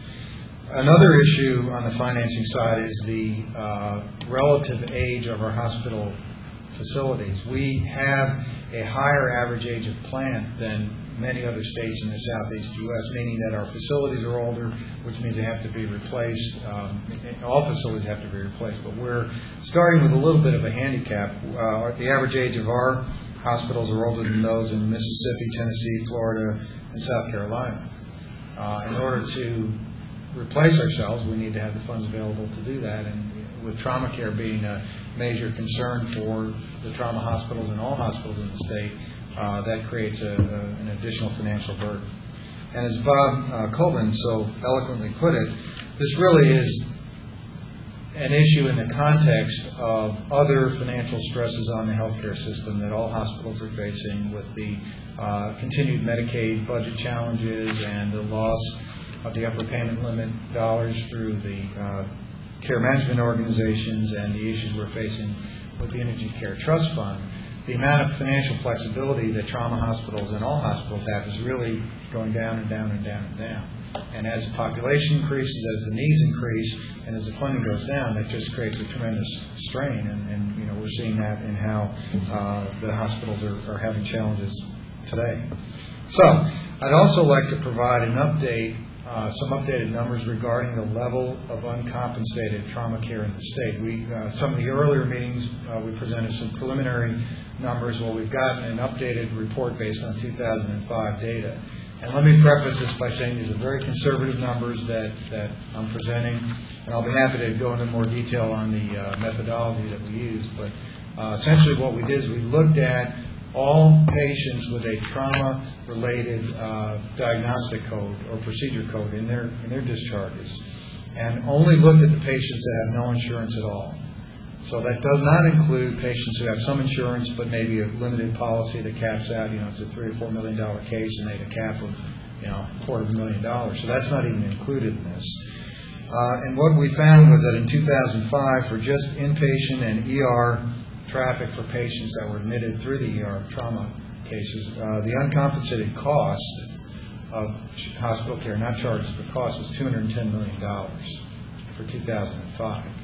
And then working with the Medical Association of Georgia, and Cam is here today, and she was helpful in coming up with these numbers too. We studied on the cases we could pull, we looked at the percentage of physician charges for those uncompensated patients as well, and it added about 13 or so % to the cost of the hospital bill. So the hospital part alone was $210 million, and physician piece was $39 million, which means that just for the hospital and physician piece in 2005, for patients who had no insurance, the healthcare system absorbed $249 million of costs taking care of those patients, and that's just a huge challenge. And that's also in the context of the general uncompensated care burden that we take care of for beyond the trauma cases. And we've recently done some studies regarding general uncompensated care and have come up with a number of $880 million for hospitals in cost of care for uncompensated patients or patients without insurance, as well as Medicare and Medicaid shortfall statewide. So again, to reiterate Bob's point, there's just the context of providing this care is very challenging. So therefore, the obvious conclusion is that the biggest need, or a huge need that we have, is for a stable source of funding to allow us to continue to provide this type of care in the light of the significant challenges we face from patients who unfortunately don't have insurance. So that's the first one. The second one is geographic coverage, and Dr. O'Neill has spoken very eloquently to that, and I think he's been a real champion in this issue for years and years, and we appreciate the leadership that he's given there. And you've heard him reference the fact of need for expanded care, and we certainly support that to make sure that the citizens have access to the appropriate level of care within the state. And then the third one is an effective and streamlined communication system that allows for coordination of care, identification of resource capacity within the network, and then ensures that injured patients are taken from the field to the most appropriate center immediately. So, as in everything else in healthcare, coordination of care is critical because there's so many handoffs, so many levels of need that patients have at different points of their stay, that without clear coordination, without clear communication, it's very difficult to make sure that patients receive the level of care that they need in the most cost-effective way. So just as a recap, the three things we need are stable funding, adequate geographic coverage, and then coordination and communication to make sure patients get the care that they need. The second question is, what elements are currently in place in Georgia that are contributing to the successful evolution of the statewide trauma network? And I think this is a wonderful opportunity. I'd say for the first time, there seems to be agreement from all necessary stakeholders that something has to be done to address this problem.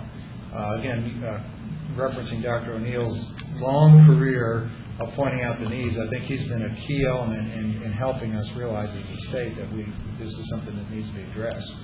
And we greatly appreciate the support from the governor and the General Assembly and of course, this committee, which is a direct result of what the General Assembly did last year, and Dr. O'Neill himself, as well as the dedicated professionals from the EMS side, from the hospital side, physicians, and the post-acute rehab folks. I think everybody's interests are aligned in this to say we really need to create a system where we're not going to have unnecessary loss of life because we haven't developed an adequate trauma system. So everything seems to be lining up at this time, and we're delighted to see that and certainly encourage the momentum to continue.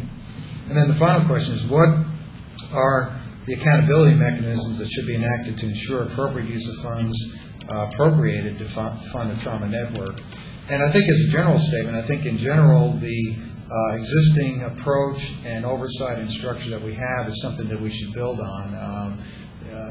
We're highly regulated, as you know, and there are a lot of oversight opportunities right now, not to mention, or just to mention a few of them, the Medicare conditions of participation require certain clinical things to be in place. The Joint Commission on Accreditation of Healthcare Organizations is a major oversight situation, and the activity that Dr. O'Neill has already done, and I would presume that as the funding goes forward and additional programs are created, that there'd be some built-in mechanisms to ensure the appropriate clinical oversight.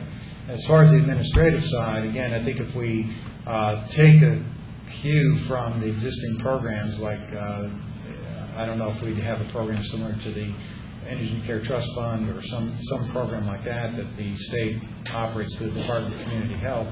Having a parallel structure to that, I think, would make a lot of sense. Obviously, there needs to be accountability and oversight, but I think if we can fold the activities into existing structures, that would probably streamline the reporting requirements. And Bob Colvin is co-chairing the Hospital Advisory Committee that the Department of Community Health has, and he appointed me as chair of a data subcommittee to look at some of the elements required for reporting for the Indigent Care Trust Fund, and it may be possible to just expand on that structure, add a couple of questions as needed that would specifically address some particular issues from the trauma side. So, we're again delighted that this group is taking this issue on, and we appreciate your interest and hope that we can do anything we can to foster this effort. So I'll be happy to answer any questions. Questions from the committee? Representative Scott. Thank you. One quick question. We've heard from other hospital administrators discussing the data and the collection of the data. Mm-hmm. Is GHA willing to take the position that all hospitals should report into the trauma data network? We would certainly entertain discussions in that direction. I mean, we'd have to convene folks and see what the implications of that are. But, you know, I think our position typically is that whatever is required, we're happy to cooperate with that effort. But my question is the GHA, if we had a regulatory measure or a legislative measure that required all hospitals or all hospitals of a certain bed limit, say 100 beds and up, to report into the trauma care system, regardless of if they were a trauma center or not, would the GHA support that?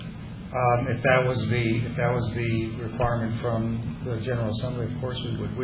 We're currently the body that collects data for the state for each discharge in the state, and you know we could expand on that or support that. Would you support it prior to us doing it legislatively, I guess is the question I'm getting at. We'd like to have your support in that, so that we'd like to walk down that road with you instead of Sure. Well, I tell you what, we're having a meeting later this week, and I'll be happy to bring that up to the hospitals that are involved, and I think that's a very, very reasonable request.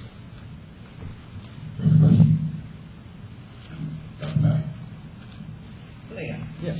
Just about a couple of weeks ago, I had an opportunity to have a conversation with a couple of good MD friends of mine over at B.B. Putney in Albany. Mm-hmm. And they were under the impression that they were a trauma center. I said, I beg your pardon, you're not a trauma center. You know, they said, we've got emergency center. I said, well, you've got the emergency, but you don't have trauma. Is there a lot of MDs that are out that think their hospitals are trauma centers and they're misinformed, or is this just a so-so? Well, that's the first time I've heard that. I know that a lot of hospitals provide very high level of care, and you know, whether or not the physicians are in the loop as to their designation, I can't speak to that. Mr. Pearson, at the first meeting of this committee, Senator Johnson had a comment that one of the things we're going to have to do is identify a stable source of funding. In your comments, you said the same thing. Right. My question to you is, you got any suggestions to this committee for what those stable source of funding would be? Yeah, there've been a lot of discussions about that. We will get, again, we're meeting later this week to solidify some specific suggestions. I'll be happy to report back, you know, in the near future as to what the direction things are going. There have been a lot of other states that have had some good modeling, Virginia, Texas, Washington State, and I think there's a lot of buzz around several of those options. And probably by the end of this week, we will have some more refined suggestions. That would be appreciated. Thank you. Thank you very much. We appreciate your testimony. All right. Our next presenter this morning is Leon Haley. Dr. Haley is the Senior Vice President for Medical Affairs with Grady Health System. He is currently Deputy Chief of Staff and Deputy Senior Vice President of Medical Affairs, and holds additional titles of Chief of Service, Emergency Medicine for the Grady Health System, among others. We welcome you to give your testimony, Dr. Haley. Good morning. It's still morning. What I'd like to do very briefly, and certainly in the interest of time, is just sort of really focus my comments around the Institute of Medicine report around the future of emergency care. I believe that the committee has this as a handout, and I think we have some handouts that are available as well, as you may have a paper document. But of course, what makes this very easy is this is a internet accessible document. I think, just as a quick background, I think most of you are familiar with the Grady Health System. We are obviously one of the state's largest providers of trauma and emergency care. Our major trauma admissions or activations are now over 4,000. And Dr. Nicholas is going to talk to you more in specific detail about some of those specific numbers. And our emergency department is now at 108,000 patients a year, and that continues to grow at a very rapid pace. I think our institution has a long history of providing trauma care in its region, and has increasingly become a state resource. And you've seen a number of slides of patterns of where patients come from. And I can honestly tell you that we are seeing trauma patients from pretty much every county in the state, well beyond our sort of initial mission of DeKalb County. What's nice about the Institute of Medicine report is this document was put together over a 2.5 to 3 year period with noted experts in emergency care, EMS care, pediatric care, trauma care, and they worked for 2 years, 2.5 years diligently trying to really understand the scope of emergency care in this country. And it is about a 400-page document, and in the interest of time, I will not go through all 400 pages, but what's nice is they have a 2-page summary, which is what you're seeing here. And these are some of the key findings which I think, as we think about trauma care and emergency care in this state, if you focus on the key findings and look at their recommendations, it is a nice template for this state to use as it thinks about how we want to address this problem. So some of their key findings are, and I'm not going to read through all of these, but some of the key ones are that demand for emergency care continues to grow. You saw a slide that shows emergency care now is around 113 million visits every year. That's up from 90 million in 1996, and that percentage continues to increase.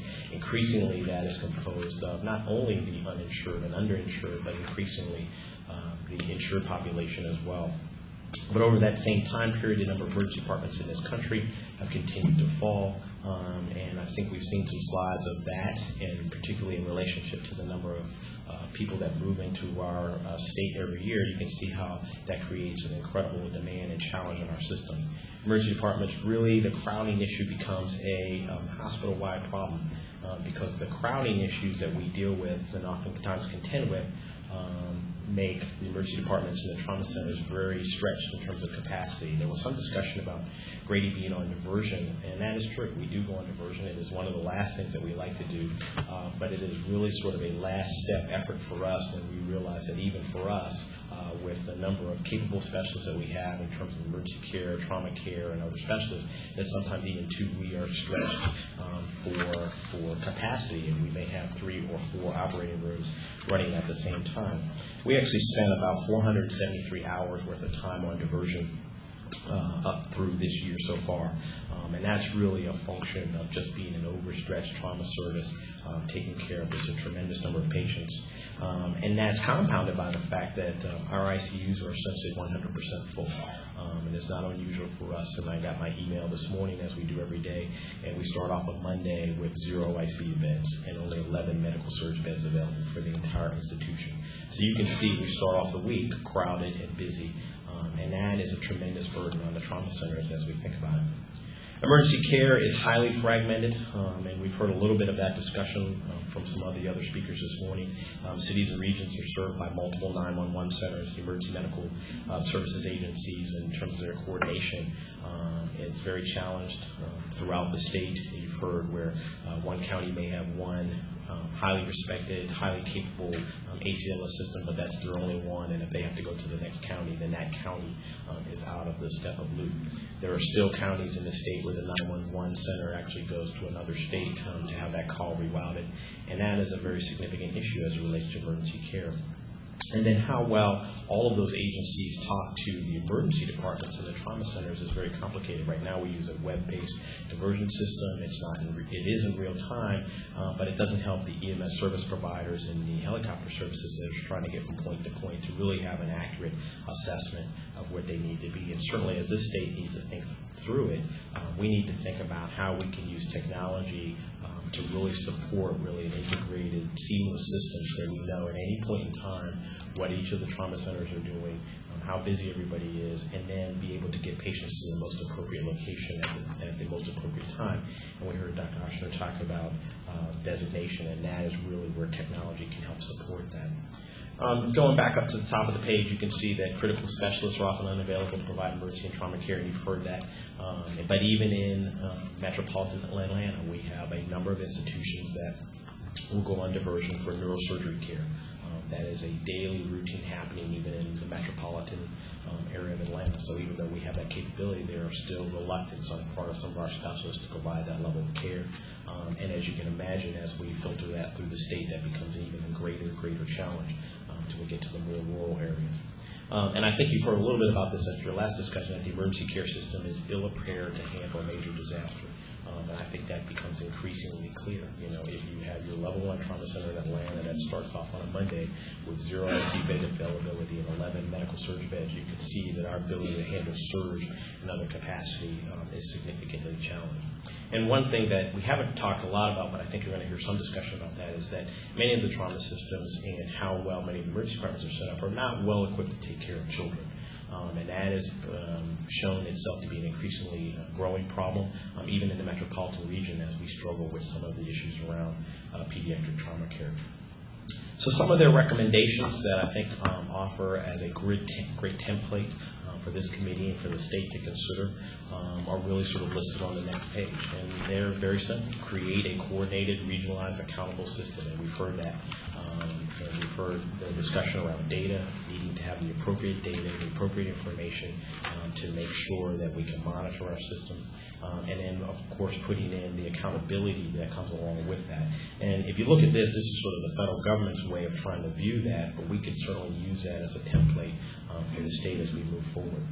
Create a lead agency, and I think it should go without saying that we really need to think about an oversight body that's composed of all the appropriate members who are involved in that trauma care mission. And that includes the hospitals, the physicians, EMS, rehab, children's, and obviously the appropriate state officials to help make sure that we've got an oversight body that's monitoring the process and knows how things are sort of moving through the system.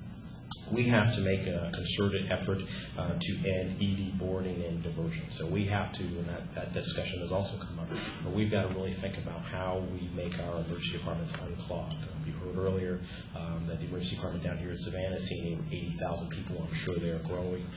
We're seeing that 108, and I suspect if you go through all the route through most of the major cities in this state, all their emergency departments are seeing an increased volume of patients. And then you throw in the diversion question or equation, and you can see how increasingly challenged that becomes. And so we've got to create the right mechanisms, the right incentives, and/or opportunities that will help hospitals end that crowding and diversion piece.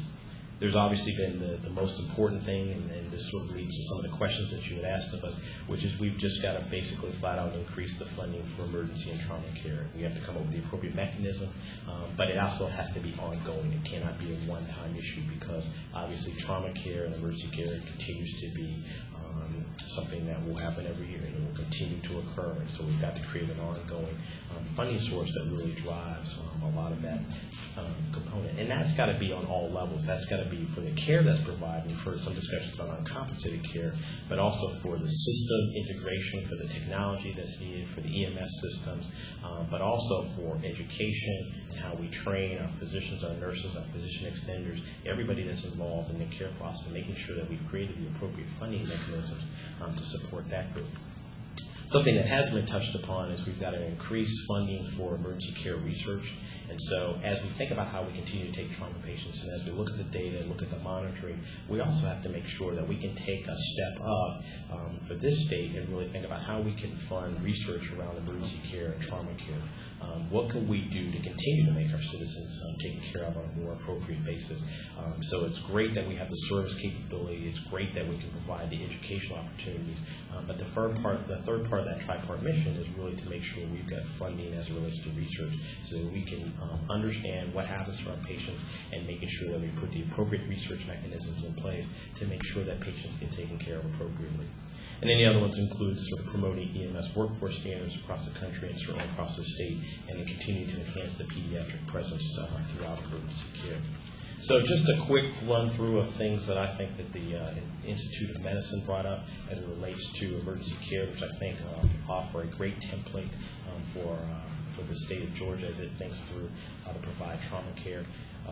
As you know, the system is obviously supported by institutions right now that are dedicated to that. We've got our level 1s, our level 2s, and our level 3s across this region, across the state. They're really trying to provide high quality care.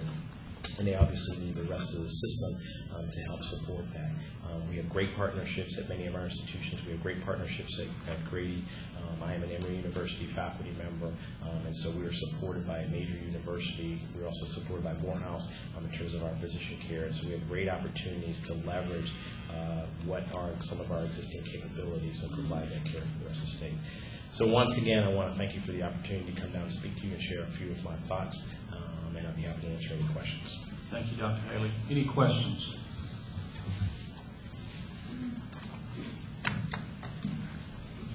I'm used to this little contraption. You said 118,000 patients through Grady? 108. 108,000 ER. Yes, sir. How many of those were trauma related? We had about 4,000 level 1 trauma activations for the year of 2005. About 2,500 of those are the ones that will go into the state's trauma track database. Those are the folks, I think as most of you know, that enter the database, but also are admitted to the hospital and stay more than 24 hours. So it's important to actually understand all of those numbers because the trauma burden is obviously much greater than just the people that enter into that database. So it includes that number, but also includes the patients that require an extensive workup, but for the most part are fortunate enough to go home. The burn care patients that are in that, and it obviously doesn't account for patients that are seen and evaluated that get to be sent home, but are significant trauma evaluations. And that happens not only at Grady, but that happens at many institutions across the state. And so our trauma volume is probably, in terms of actual trauma patients, is probably closer to about 10 or 15,000 patients a year. All right, let's call it 10,000 because you're making my point. That means 90,000 people who came through your ER were not emergencies. No, they're not trauma cases, They're not so trauma. they may be very significant medical emergencies.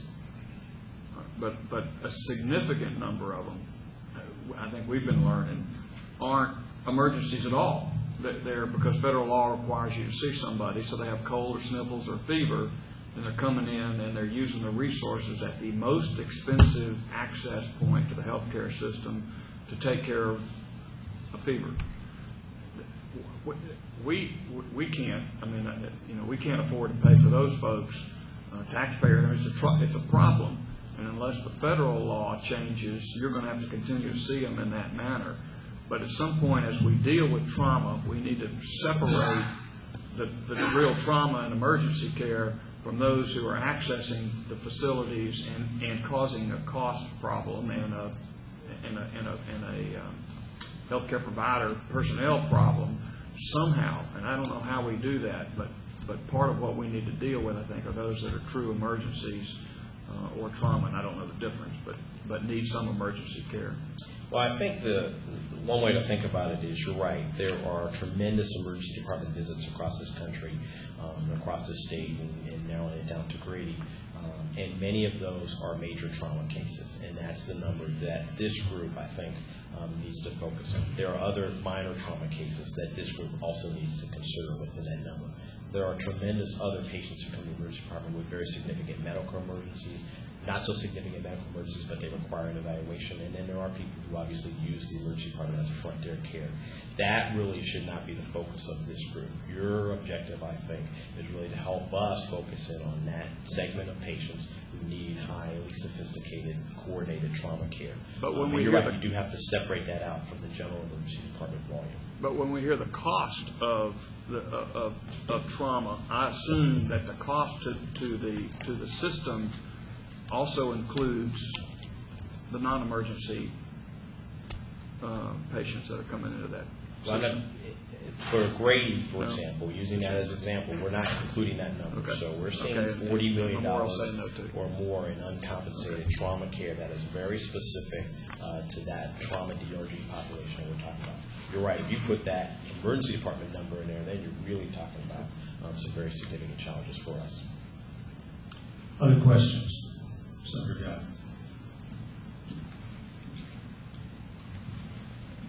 Thank you, Doctor. Did you say that you had 4,000 trauma per year? 4,000 level 1 trauma activations, correct.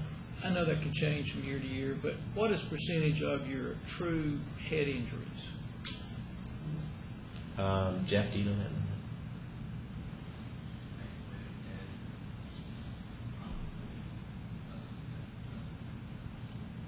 Yeah, we'd have to go back and look at the number. You're talking about isolated head injury. I mean, obviously, the complexity around trauma is obviously people who have multiple injuries. So you've got head, but you also got a lot of orthopedic issues, a lot of general surgical issues, and trying to separate that out. We can certainly go back and look at those numbers, but I don't have them off the top of my head. The reason I was asked, a gentleman a while ago talked about increasing the Medicaid multiplier for the head injury trauma cases. So that's the reason I asked that question. Other questions? Dr. Adel. Thank you, Mr. Chairman.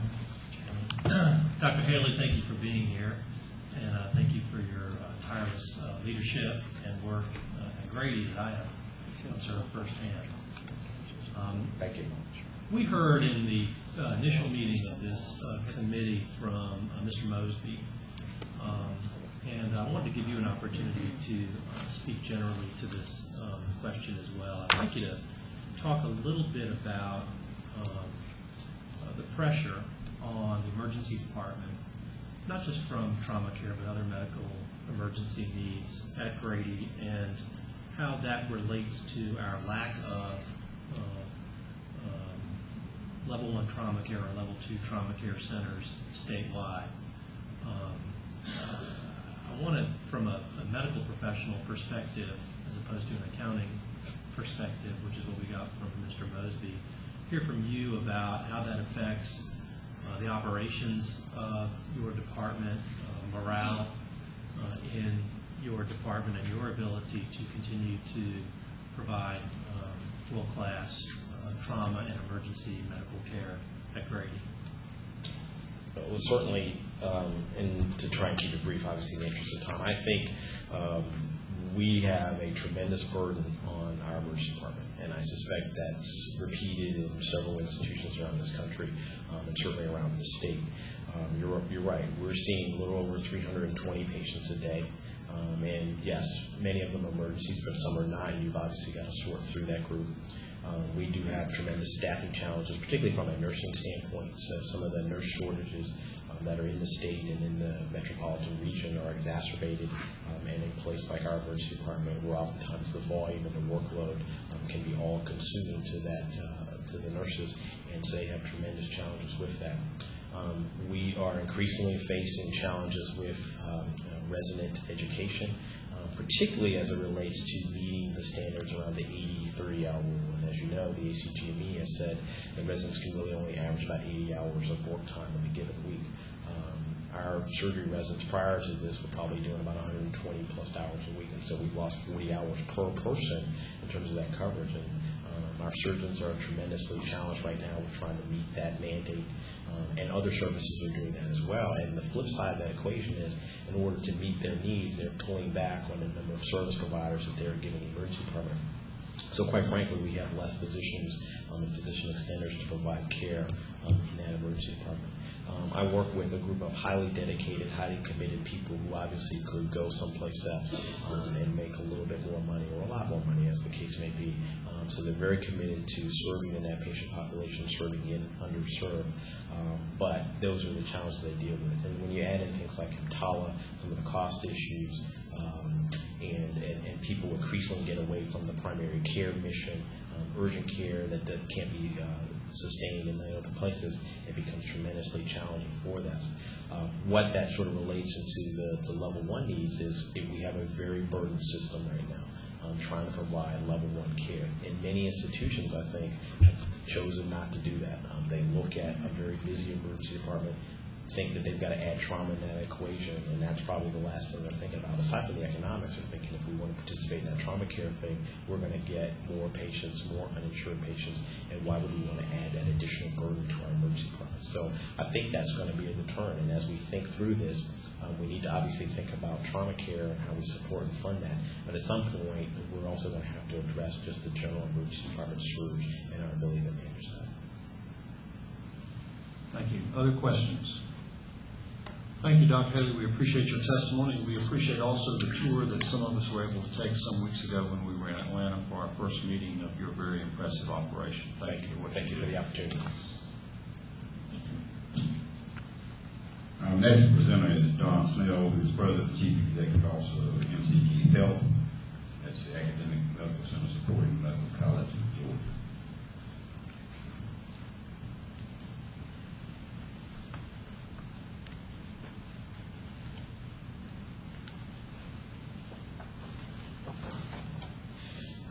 Good morning.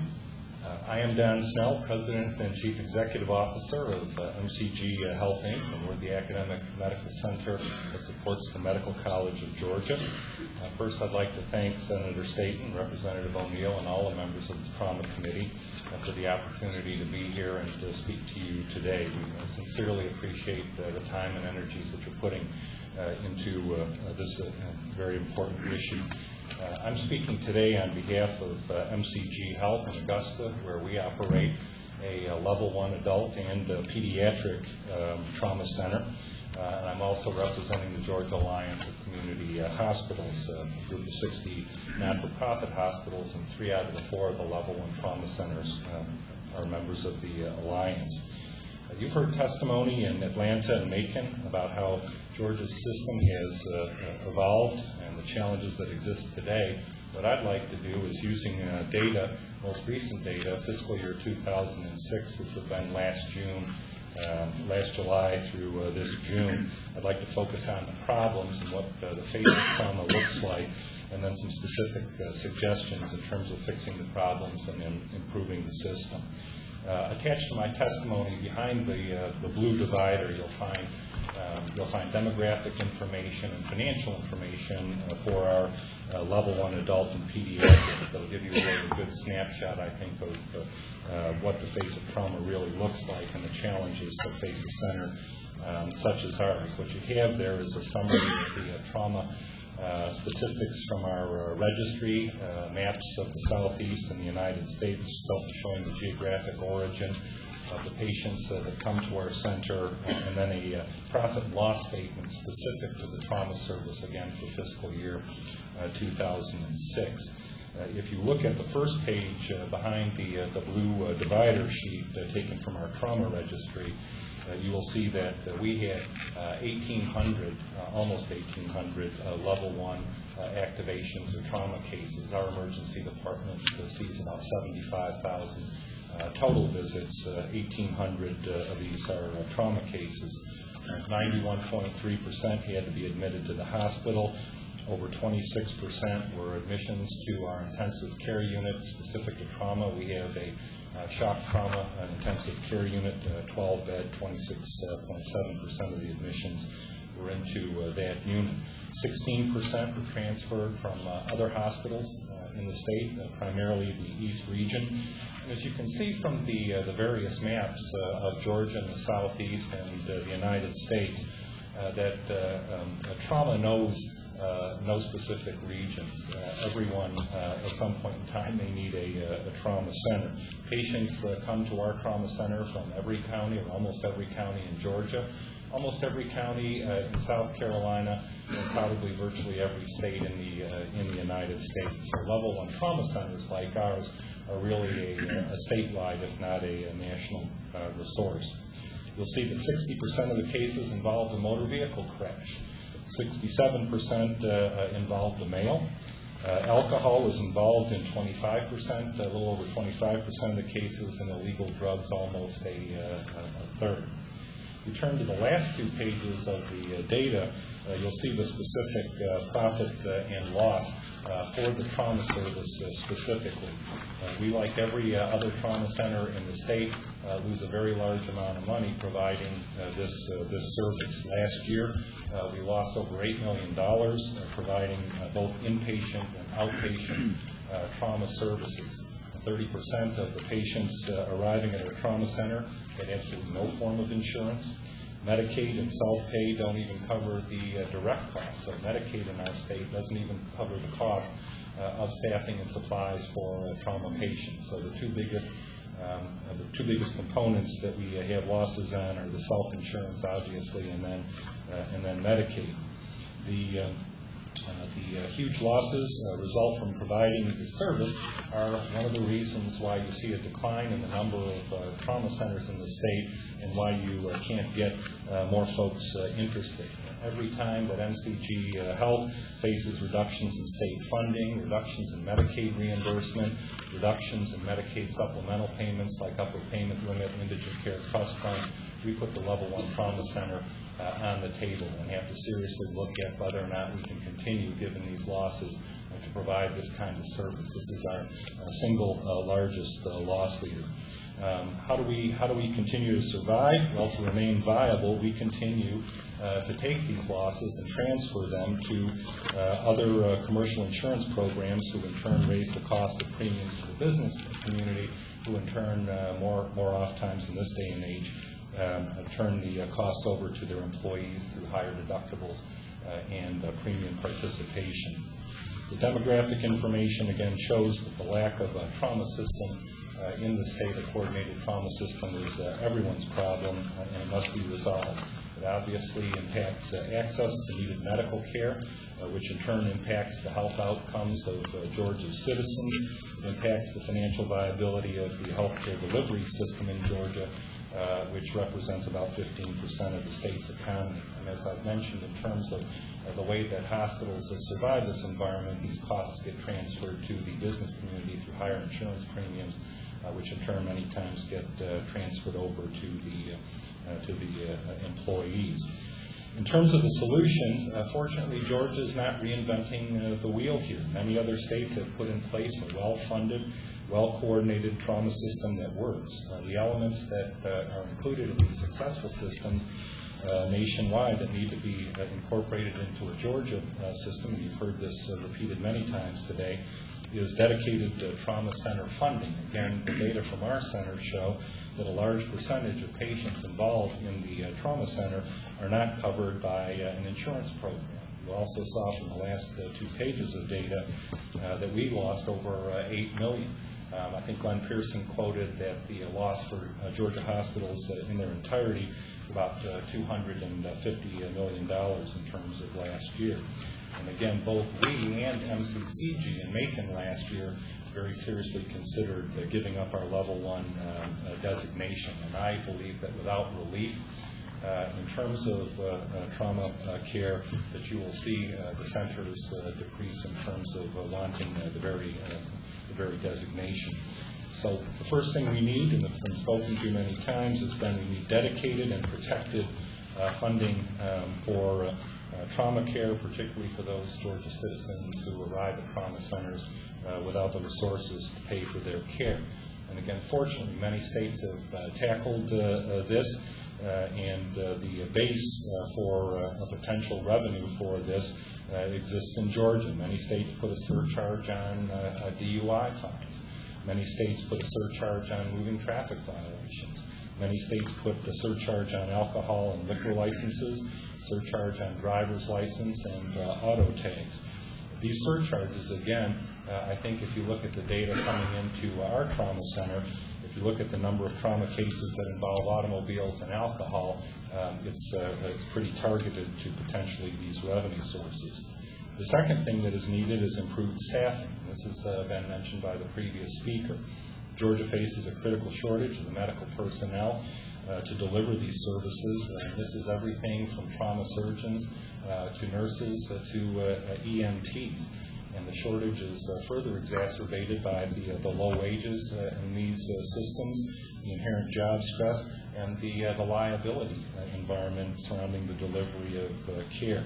Georgia must increase not only the pipeline to produce these professionals, but also make sure that there's an environment in place that will attract them to the field and also retain them given the job stress. Coordination of care is the third must-have. While Georgia has some systems in place, it lacks a comprehensive, integrated statewide system in trauma. What is needed is the integration of the statewide trauma system into the state's EMS program. There's currently very, very little alignment and little communication. The development of a pre-hospital communication network that's fully integrated with EMS and an emergency preparedness system, universal access to 911. There are 20 counties in Georgia right now that currently do not have 911. Enhanced EMS medical direction that provides for the coordination of all aspects of pre-hospital care and its transition into the trauma centers. Triage and transport systems that get the right patients to the right facilities in the right time. And one of the questions from the panel was something that I do believe is absolutely necessary, and that is a statewide trauma information and data system that collects not only the clinical information, but the financial information as well. And again, the state doesn't have to reinvent the wheel here. It already has, I believe, in place a model that could be looked at and transported to the trauma system.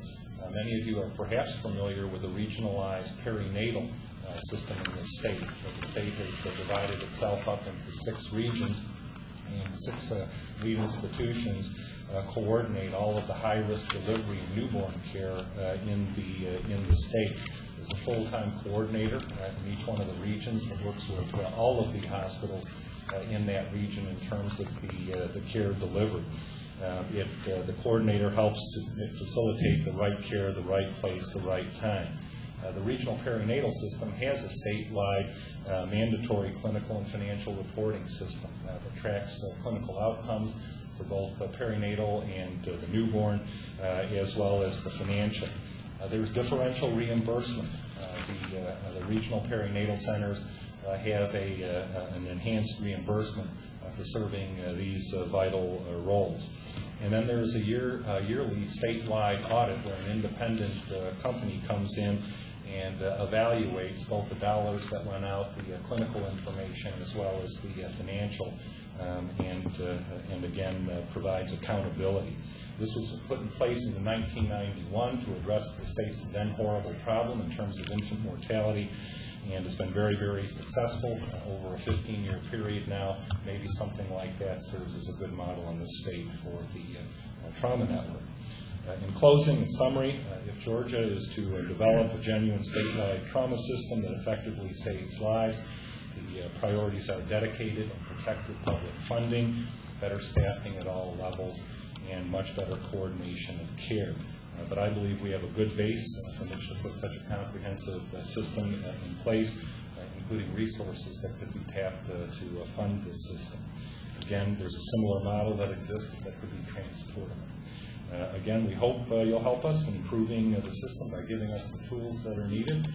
Thank you for taking on what we believe is an urgent priority, and I stand ready to answer any questions. Representative Scott.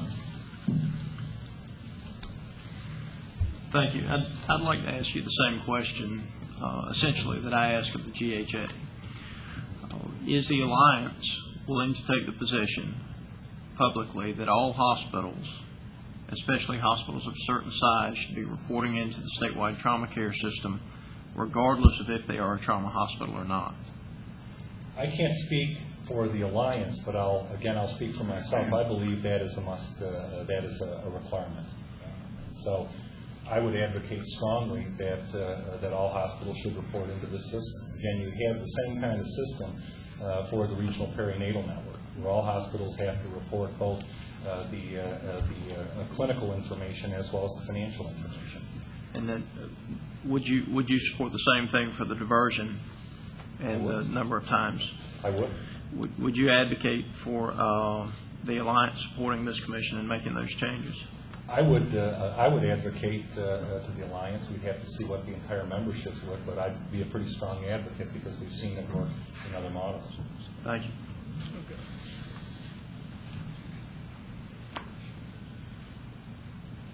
Thank you. I'm just looking at your profit loss, the $8 million. Is that included? Is your portion of UPL and the trust fund in here? Yes, it is. It's been allocated. That's already in here. It's already in there. With that, then still net $8 million. Correct. Still net's $8 million, and that's on the revenues collected. So it's not charges; it's the dollars received versus the actual cost. Thank you.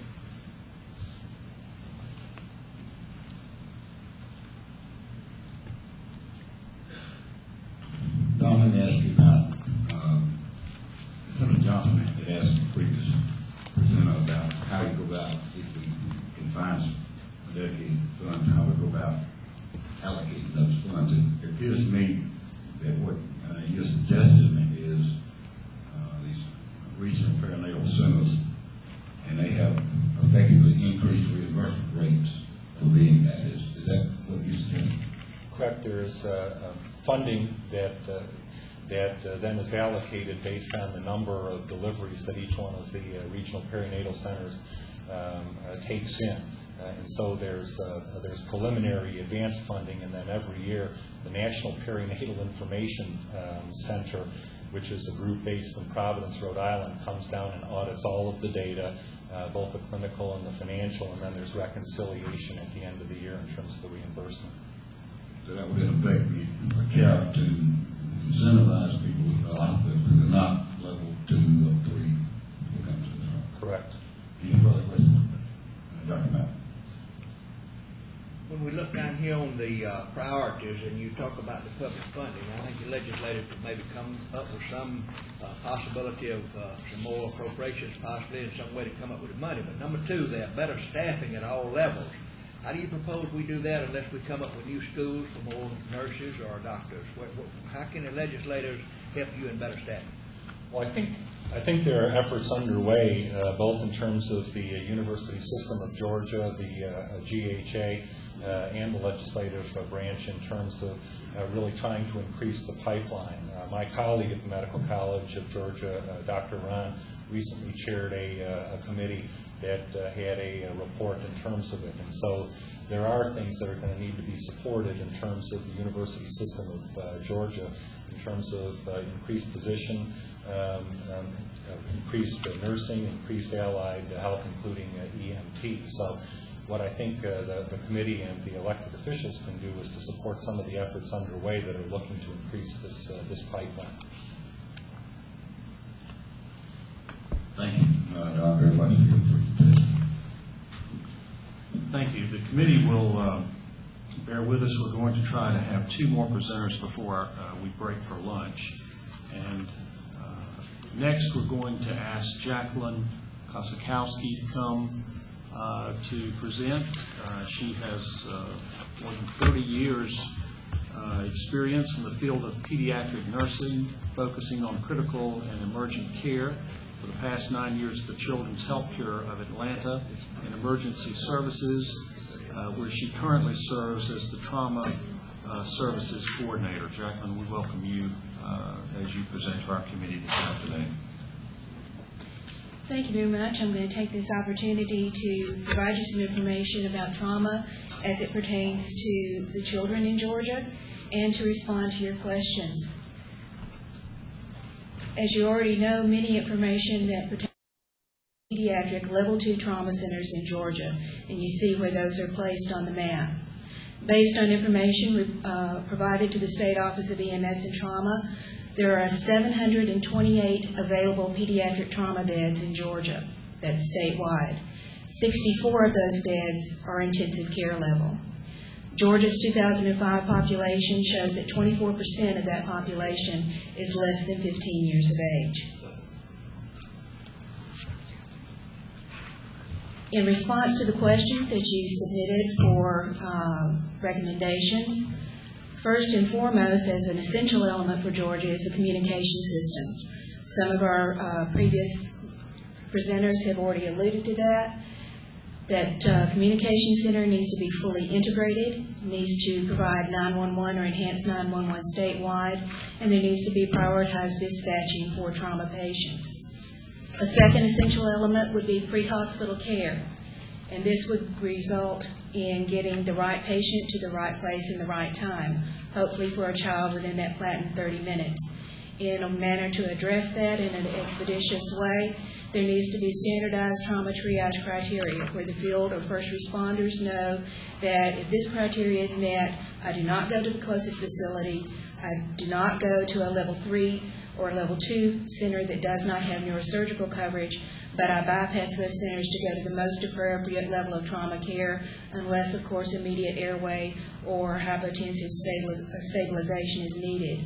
There also needs to be standards for transport protocol where that patient is gotten to that appropriate trauma center by the most expeditious manner, be that ground, air, or fixed wing, rotary or fixed wing transportation.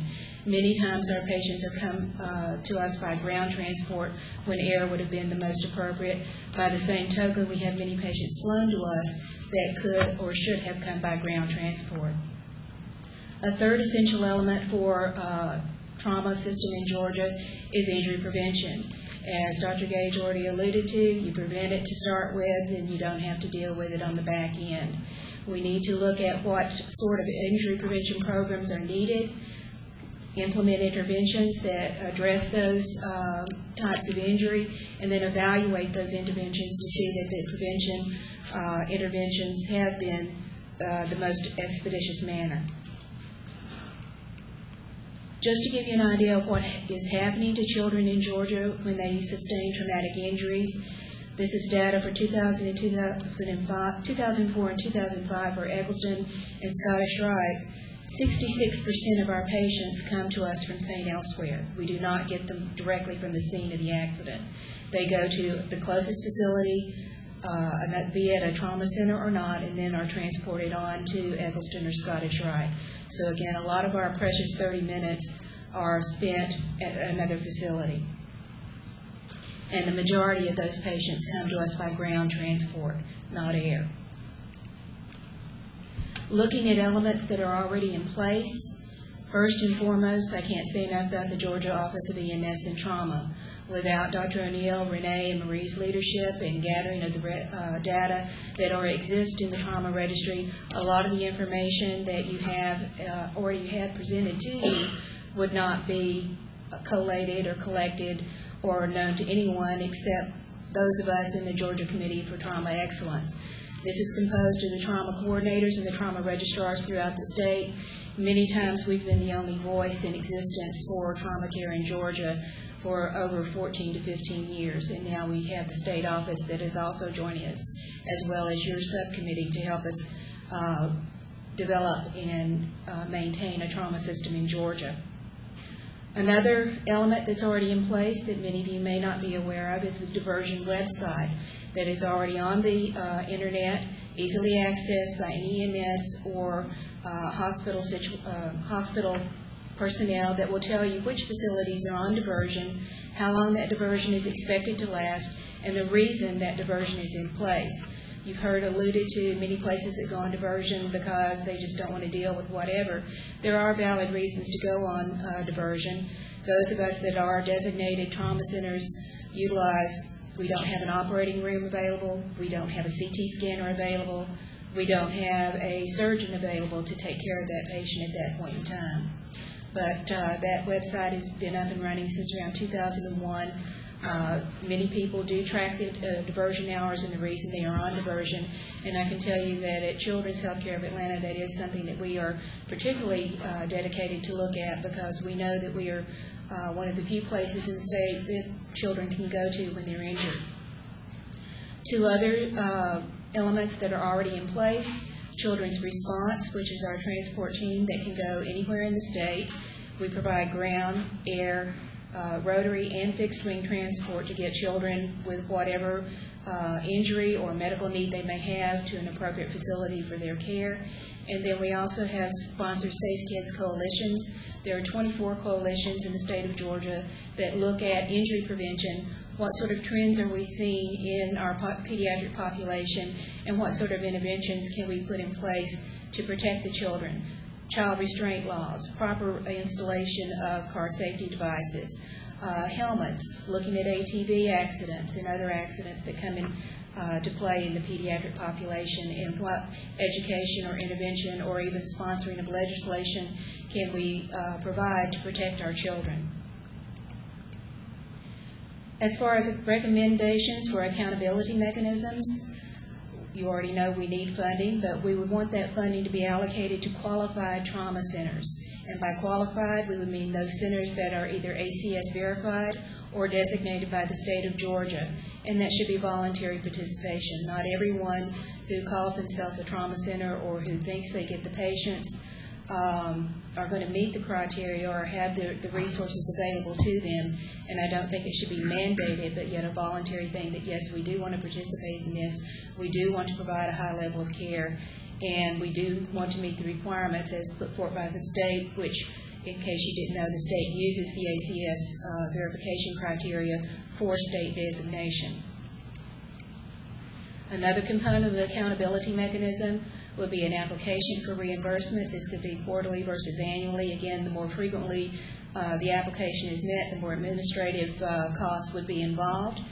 And the application should be just as we do for our trauma registry. Number one, start with the ICD-9 code range for injury, with the exclusions of some of the minor things such as abrasions, contusions, those things that we already exclude from our trauma registry, plus one of the following. So in other words, they've got to have the injury, then they would also be involved in some level of trauma team activation, be admitted to the hospital or facility for greater than or equal to 48 hours, be transferred into a facility, which again 66% of our pediatric patients are transferred into Children's Healthcare of Atlanta, or be some either DOA, died in the emergency room, or died at some point in the hospital.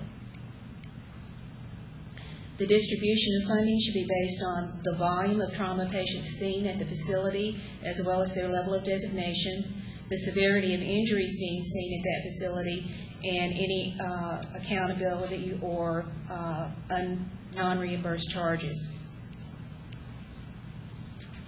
With that said, I'd like to take the opportunity to give you a brief case study on what happens to a pediatric patient. This is an actual case that did happen in the metropolitan Atlanta area, and give you an idea of why this is important, not only for our trauma system, but particularly for our children in Georgia.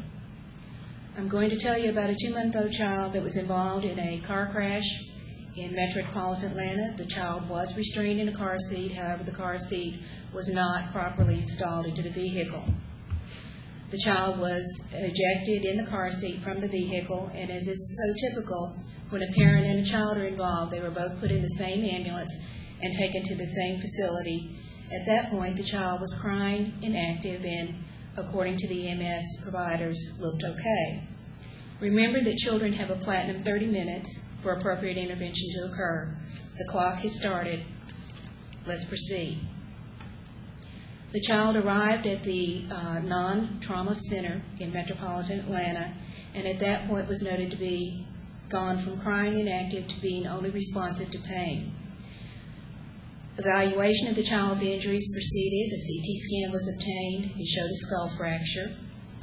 And from this point, the child began to deteriorate. There was breathing difficulties. A breathing tube was placed. And at that point, a call was made to a pediatric trauma center to transport this 2-month-old child.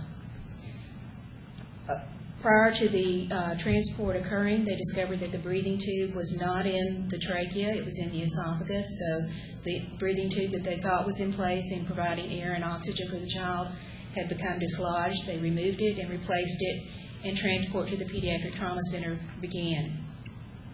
On arrival at the pediatric trauma center, initial Glasgow Coma score, trauma scores, and pediatric trauma scores, as you can see, are all bare minimum. They're at the lowest level that they could be for a child. Resuscitation began in the emergency department. The child was stabilized and admitted to the intensive care unit. Fluid resuscitation began with a massive amount of blood products, a lot of medications to support the blood pressure. Other adjunct life-sustaining measures were taken. And at this point, it was noticed that the child's head circumference was increasing, indicating that there was a bleed within the scalp, not within the head, but within the scalp. The child still had spontaneous respirations and still responded to pain. As time went on, the intensive care unit, heart rate decreased, medications were maxed out, and the child was pronounced dead later that morning. The child had arrived at the pediatric trauma center at 11:30 at night, spent 80 minutes in the pediatric trauma center ED, and 3.5 hours after arrival at the pediatric trauma center was pronounced dead. 6 hours, total of 9 hours post-injury, 6 hours were spent at a non-trauma center. On autopsy, it was found that the child's cause of death was a bleed into the scalp. Had the child arrived to a pediatric trauma center or an adult level 1 trauma center with pediatric commitment within that 30 minutes, or certainly within the first few hours post-injury, that injury was survivable. Children are fragile but resilient. If taken to an appropriate trauma center post-injury, they can not only survive their injuries, but go on to have full and productive lives. Thank you for your time, and I'll entertain any questions. Thank you very much. Any questions for Ms. Huskowski? Jack, I know that 30 minutes would be the ideal time for children, but 30 minutes goes so quick. We just had an accident in my hometown of Cairo 2 weeks ago with a grandmother who's one of my neighbors was driving, taking her two little grandkids to school, and she turned in front of the log truck, and her daughter got killed, and the two little kids were terrible, 5 and 8 year old. They were transported over to Thomasville, and one of them air flighted to Atlanta with just terrible fractures in the face and so forth. But they couldn't get them in 30 minutes. So what percentage do you think of your kids really get to a trauma center within 30 minutes? To a trauma center within 30 minutes, less than 2%. That's what I thought.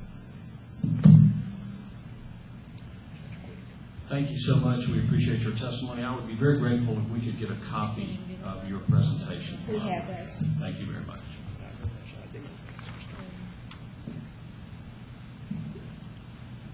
Our final presenter prior to breaking for lunch is Dr. Jeffrey Nicholas from Emory.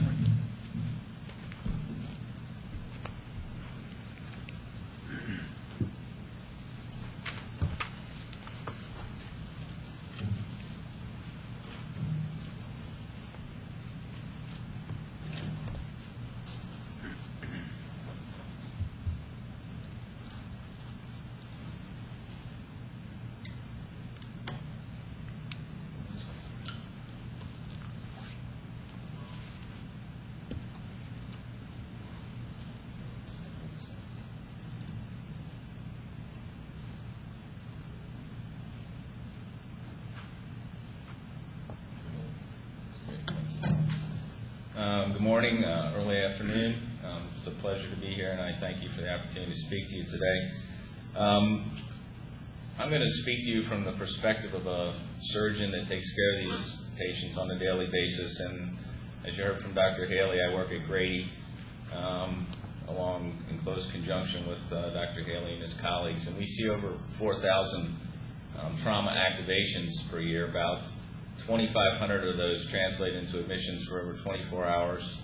Those numbers include about 350 burn admissions and about 650 or so patients which are admitted, observed, and discharged within a 24-hour period or discharged without need for admission.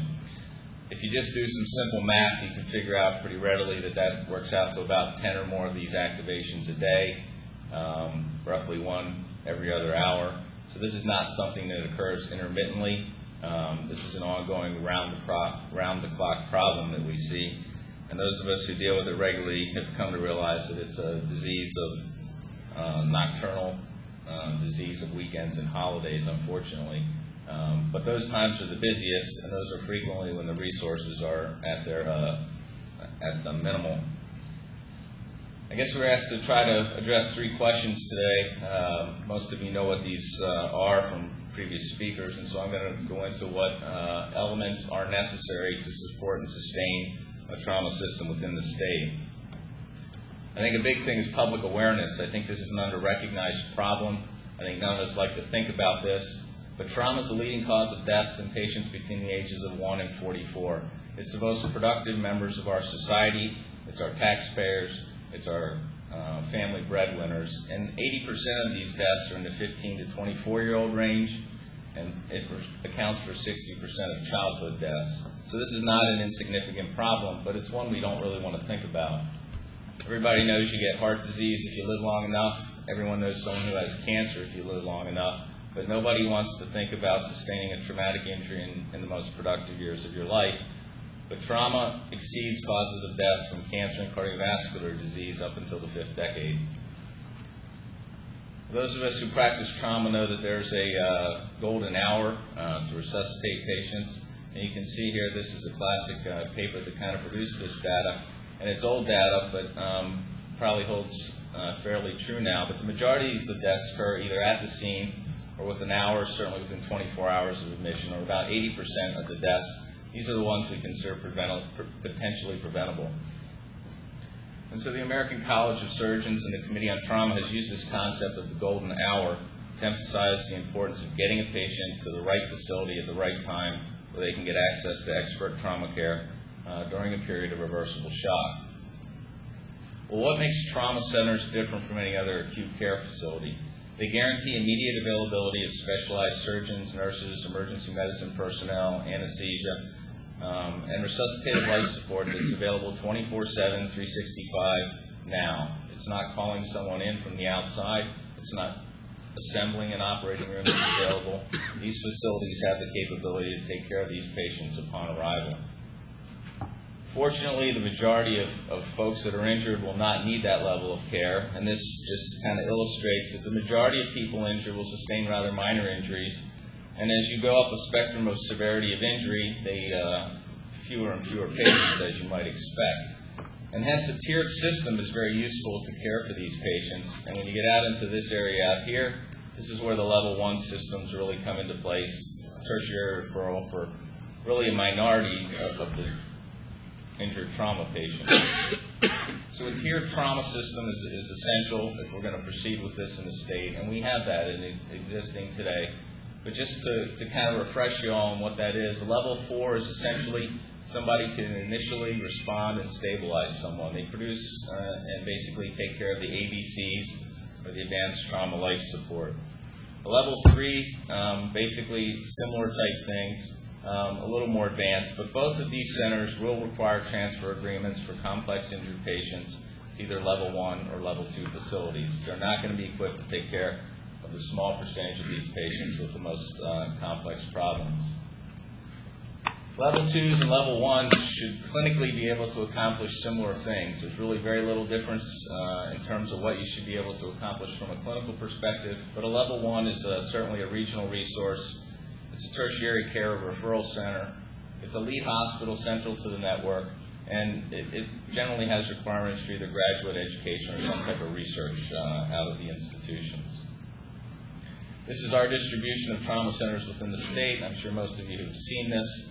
And of course, the concerning part of our state is in the southeast region here, where there's just poor access to trauma centers. I spent some time in Florida, and just to kind of compare for you, the trauma centers in Florida are scattered as well. And if you pair our state with Florida, what really gets scary is as you go south and you drive through Florida, the disparate area of trauma care in Florida is in the northern part of the state, and it's really not bounded by a state border, but there is a long gap as you go from south of Macon into essentially Tampa area. The difference with Florida from our state is this is all regionalized in the state of Florida, and it's divided into zones, and if you're injured in one of those zones, you will go to a dedicated trauma center, hopefully from the field. Well, that's all well and good, but this is some of the data from our center. This is Grady Level 1. This is transfer requests. These are not people that are brought from the field, but these are calls from another center trying to get people into our center. And we had about 430 of these from 44 different institutions in the last year, and you can see here that we were able to accept 240 of these, and of notice the majority of these are not from in-county. They're from outside of Fulton and DeKalb area. A few from out of the state, one from out of the country. That's when the system works. This is when the system doesn't, and this is kind of where we're at. We had to turn down 190 of these requests. Majority of them because no beds were available, no ICU beds available, or we were on trauma or ECC diversion. Occasionally an MD for the requested specialty unavailable. That doesn't happen so much at our institution, but it's a big problem with orthopedic and neurosurgical care at some of the other less designated centers throughout the state. As you know, and you've all seen this, and these are probably not up to date, but we're reportedly behind the national average in terms of trauma deaths. And if we just met the national average, about 600 lives could be saved in the state per year. And although we see a majority of 32,000 traumas, only 13,000 of these are actually getting taken care of at the designated trauma centers within the state. We have good EMS response time, we have reasonable transport times, but we have fair length of time to definitive care. And a lot of that is because these people can't get transferred to an appropriate facility because there aren't beds available, there's trauma center diversion, and rural access, I think, remains a concern within this state. You've heard earlier about the uncompensated care, and this is obviously low based on a talk or at the onset of the second session here. I guess upwards of about $210 million now, and of course Grady absorbs a significant amount of that. We have problems with diversion because, as you've heard, overcrowded ICUs, the anesthesia post-care units are backed up, the emergency departments are backed up. It's not all through the front door, though. We have real problems with the back door. We can't get people out of the hospital. They're unfunded. They don't have resources to go to rehab centers, and we can't get people out of the hospital as well. So the lack of getting out to a rehab center equally compromises the access to care as much as what's coming through the door. And we have absolutely no surge capacity. Well, this is a comprehensive system. This is taken from the American College of Surgeons gold book that they put out on trauma.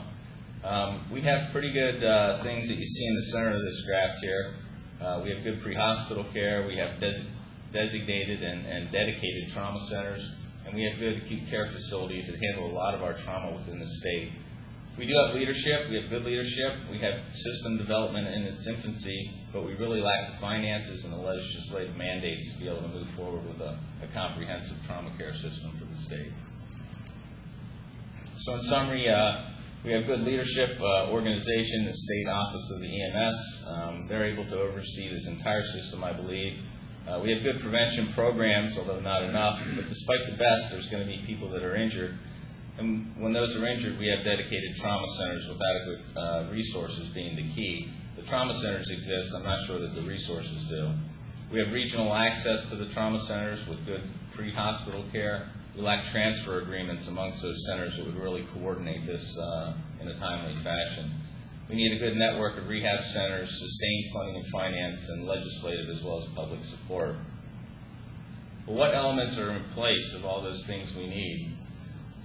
This is a document put out by the American College of Surgeons. This is the optimal resource document for trauma management. This is the gold book, as we call it. It's what the American College of Surgeons uses to verify trauma centers. It's what our state uses to go around and verify the existing trauma centers.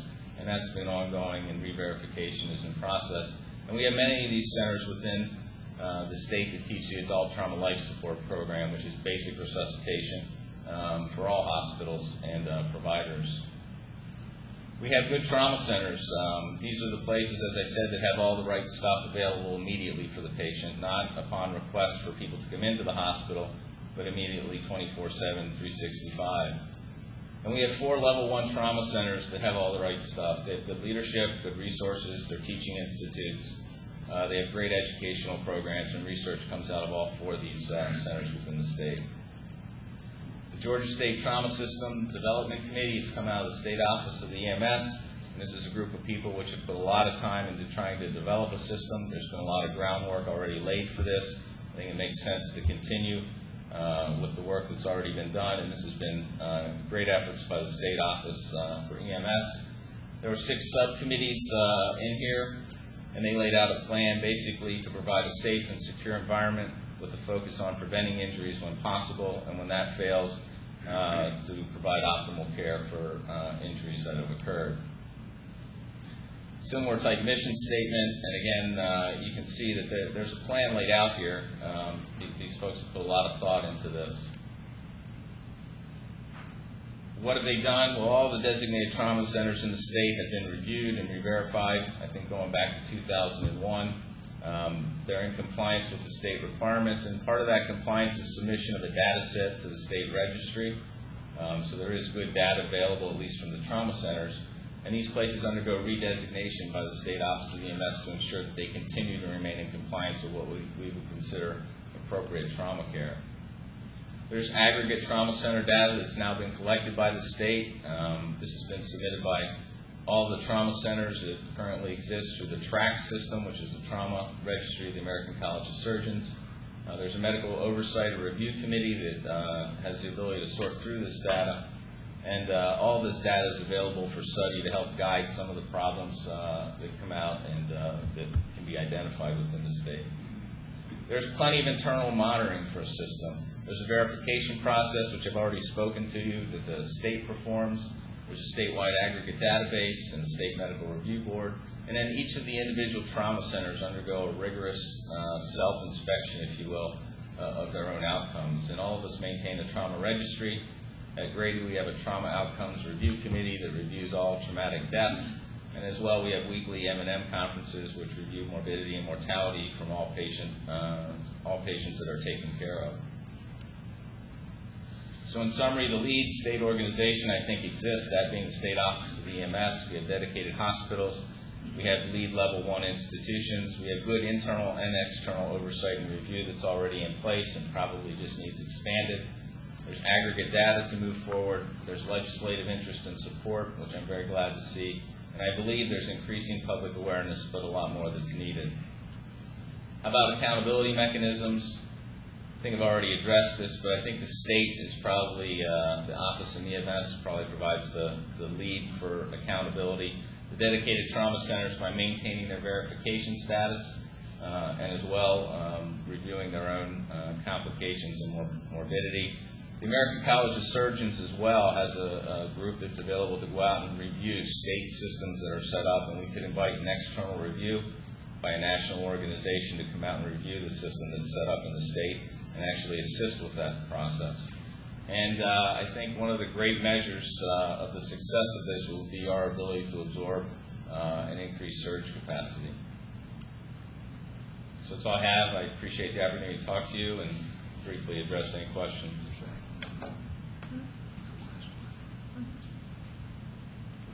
No questions.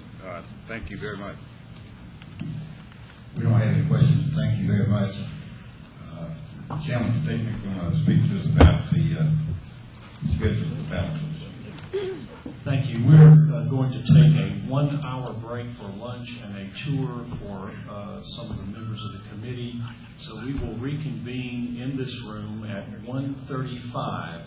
1:35, we have 5 more presenters. We are going to conclude this meeting by 3 o'clock this afternoon, at the very latest, because of the schedules of committee members. So please be in the room and ready to reconvene in exactly 1 hour. And if I could ask the committee members to please follow Amy and do not disperse, but if at all possible, follow her now for lunch and what we're going to be doing for the next 1 hour. Thank you. And there's lunch available in the back? Lunch in the back for everyone in the room. So.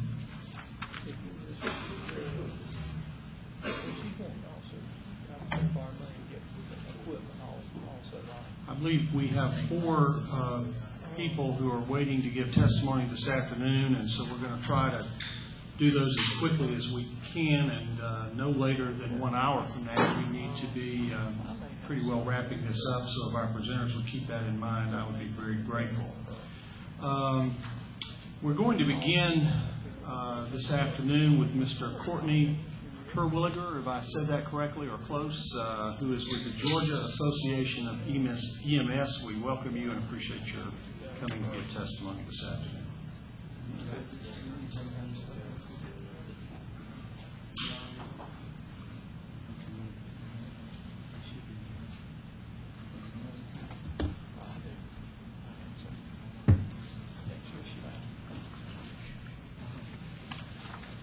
Good afternoon, and thank you for giving me the opportunity to speak. I'm Courtney Terwilliger. I'm the chairman of the board of directors for the Georgia Association of Emergency Medical Services. Also chair the Department of Human Resources Emergency Medical Services Advisory Council.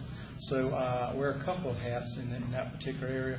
I've been an EMS director in Emanuel County, Swainsboro, Georgia for a long time. Been in EMS for 30 years as of last month, so I sometimes feel my age. A couple of different things. Who we are. We like to think of ourselves as a critical link. What Georgia Association of EMS does is 5 conferences and 1 other event. Those that are in red, Changes Conference we do every year in Augusta, Georgia. EMS Conference is here on the coast. Management Conference we do at Unicoi.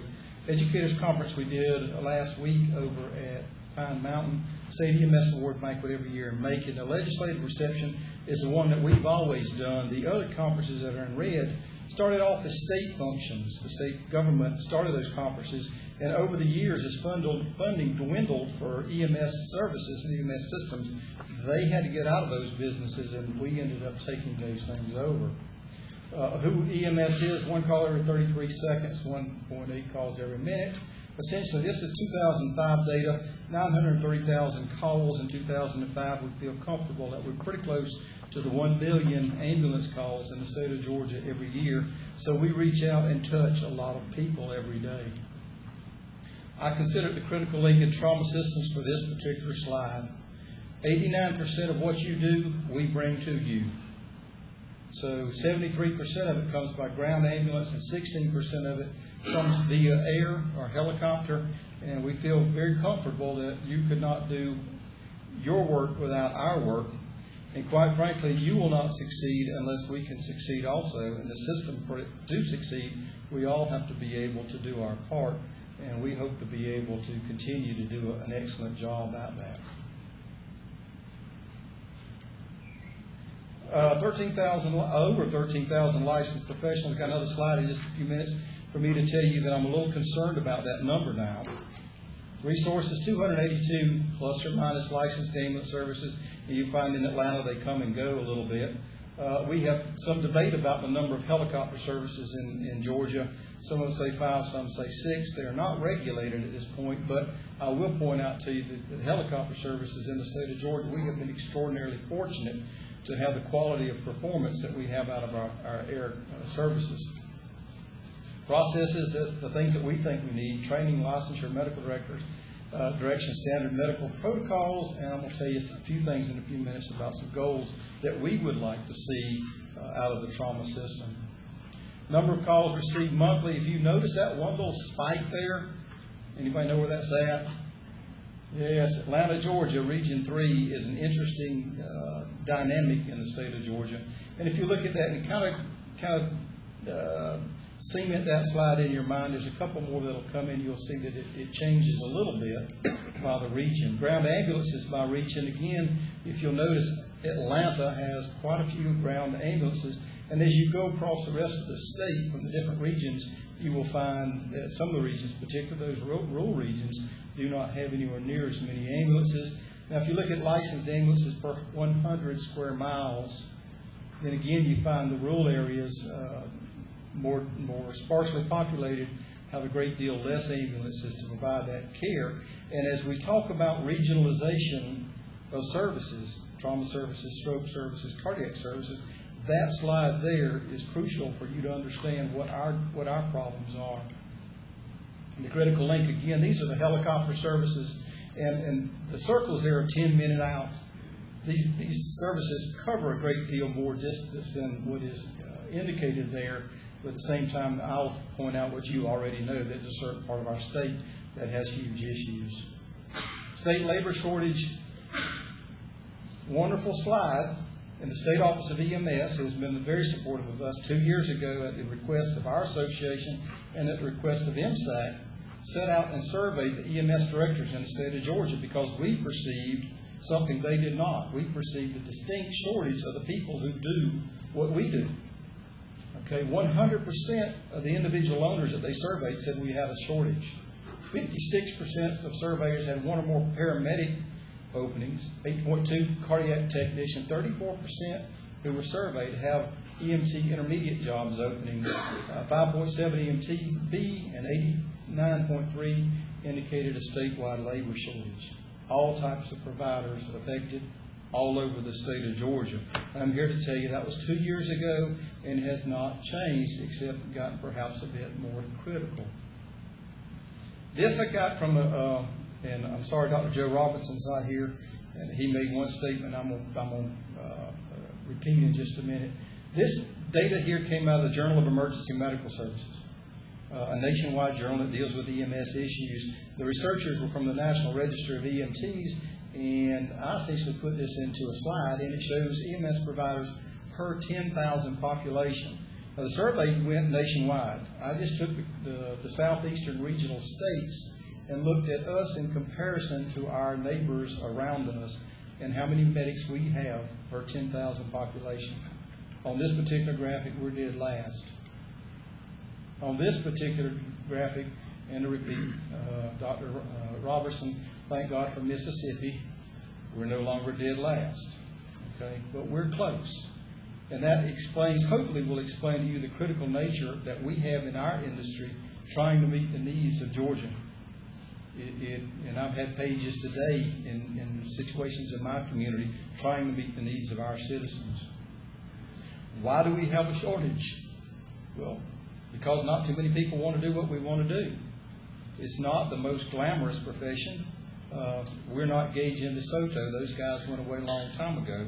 Whole different TV shows now. But essentially the pay rate for the EMT intermediate is not a particularly lucrative field. You don't have a house on the coast with this kind of pay rates. So we're interested eventually in having folks look at that to try to help us meet some needs of our medics. This is the dirty little secret of EMS. All right? This is the dirty little secret. This came out of that same survey. And this was a survey of EMS directors. When asked of EMS directors, how many hours do your medics work? This is how many they worked in the different regions. Who they haven't asked yet, and who is the next group to be queried, is the EMS provider, the medics themselves. Because what you're going to find in my shop, 2/3 of my people work not only for me, but for another EMS agency. About 25% of my people work 2 full-time EMS jobs. And what does that mean? That means they'll come to work with me for a 24-hour shift. They'll get up at 7 o'clock in the morning, change uniforms, and go work for someone else for another 24-hour shift. My association sent me this past year to Washington, D.C. to the National Transportation Safety Board for their fatigue class. And it scares me what we're doing to our medics and the risk that we put the general public at, the number of hours our people are working. On 12/20/05, there were 13,927 EMS personnel in the state. That came out of a survey, a nice blue book that the State Office of EMS prepared. On 9/1/06, 13,186 total EMS personnel. What does that mean? In 1 year's time, we lost 741 EMS personnel. In 1 year, that's a 5% drop. Now, you have to understand at that same time, our first-time testers are probably about 1,200 per year. So even with that, we dropped 741 people in 1 year. It is getting a little interesting. There's no, why don't people get into it? One, the pay's bad. There's no consistent retirement system in place for EMS. Some days we're considered public safety. Some days we're considered public health. The public safety people have retirement plans. The fire and law enforcement, the public health have retirement plans.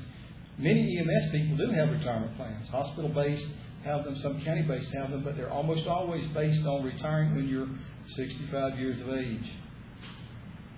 I'm not 65, I may look it, but I can assure you I could probably be an EMS director behind a desk until I'm 65. But my medics cannot run ambulance calls until they're 65 years of age. So what we've got is people who get 50, 55 years of age who are physically wore out. And my tongue-in-cheek comment is we do have a retirement plan. It's called workman's compensation. That's not a good way to do it, but it's the way we're doing it in a lot of places. So we're looking to help develop a retirement plan for our people. Most EMS people injured in the line of duty must survive on workman's compensation. State money budgeted at the Georgia Public Safety Training Center. Dale Mann's a wonderful fellow. He runs a first-class operation. We talked with him last year. We found out this. He's got $0 budgeted for EMS education. He would like to help. And last year the legislature was kind enough to change the law so that he could help. State money budgeted for the State Office of EMS for training, $0.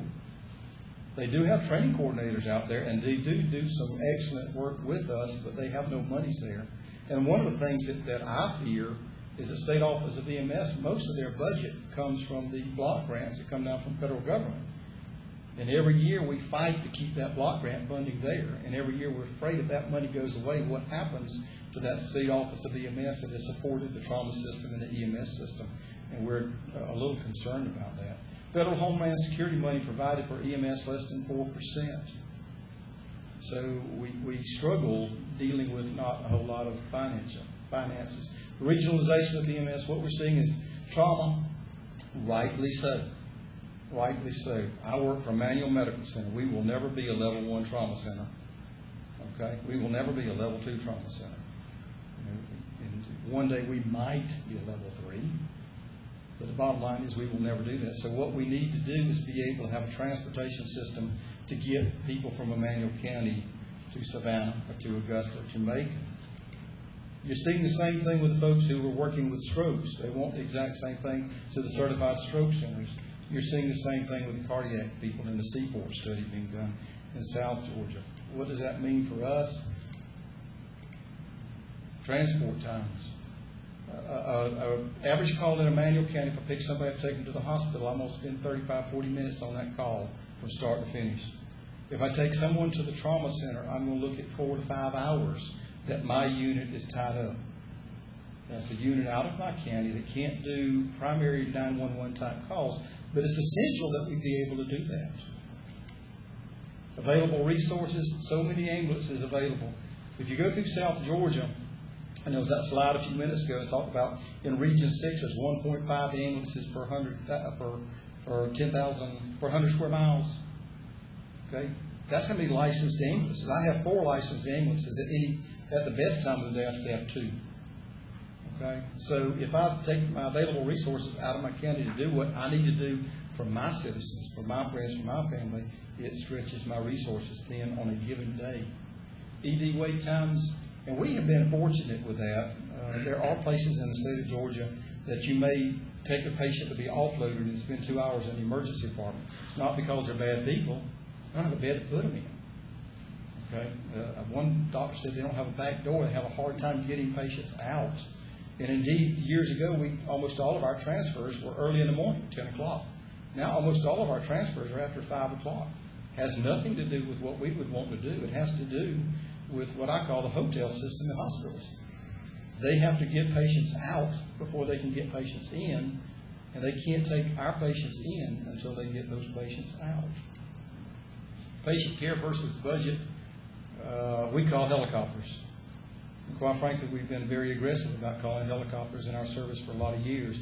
Every time I call a helicopter to take one of our patients from Emmanuel County, the idea is to save that life, to get them where they need to be. But the other little side of that is every time I do that, it costs my budget $1,215, because that's what I would have billed for that transport.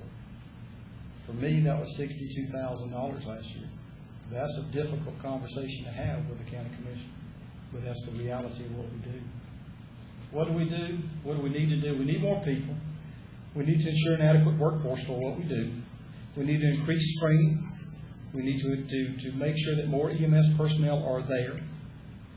Our training needs to be focused on trauma. If you talk to Fred Grant, who is an extraordinarily smart fellow, works for the State Office of EMS, he will tell you that one of the reasons that EMT students fail their boards is because they're not well-rounded in trauma. So we need to do that. Develop a mobile retirement system for all 911 providers. We need to include the EMS in the public safety disability planning. We need to ensure adequate funding for EMS. One of the surveys I'd like to see the state do is I'd like to see how many ambulances are out there and what's the mileage on the odometer. I was in a county close to mine a few weeks ago in another meeting, and I walked up to their first line out ambulance that had 157,000 miles on it. And I'd love to point my finger at them, but that's not far from where mine are. Okay? That's a lot of miles for an emergency vehicle for your primary care vehicle. It needs to be based on patient needs. We need to ensure adequate personnel training and equipment in all the regions of Georgia. All Georgia citizens, whether they live in the big city or the rural areas, need to have access to adequate trauma care, excellent trauma care. Processes. Encourage the State Office of EMS to continue to assist the EMS community in training and standards. development and make sure that they remain clear in this vision. And I do brag on Dr. O'Neill. He has done a very great job in what he does. And he's kind of the champion for EMS the way he is a champion for trauma. He spends a tremendous amount of his personal time doing that. Encourage all technical schools to participate in EMS training. They don't all do that. It's up to the technical school, the individual school, whether they do that training. And we have been great partners with them. They provide Hope Grant training for EMS education. Georgia is one of the few states in the nation where EMS people can go get training that way. Processes: ensure the development of specialized EMS training for the Georgia Public Safety Training Center. Our people, when you see them coming down the road going fast with lights and sirens on, understand that there is no training in Georgia to provide training for those folks to drive that vehicle other than classroom training. Okay? We used to have that, and it went away. We'd like to get that back. Ensure that EMS is involved in all local, state, and federal disaster planning. And that sounds like a gimme, but folks, it's not happening. It really is not happening. Wish it was. Ultimately, it's about taking care of people. Thank you, gentlemen. Thank you very much. Any questions? We appreciate your testimony. If you can make sure we get a copy of your presentation, we'd very much like to have that for our record. Thank you so much. Appreciate it, Courtney.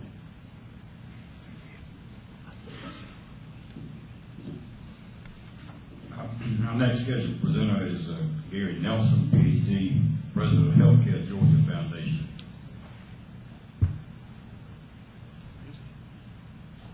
Is Gary Nelson in the house? Apparently not. We will go to Wayne Reese. Mr. Chairman, I'm asked to be deferred to the next meeting.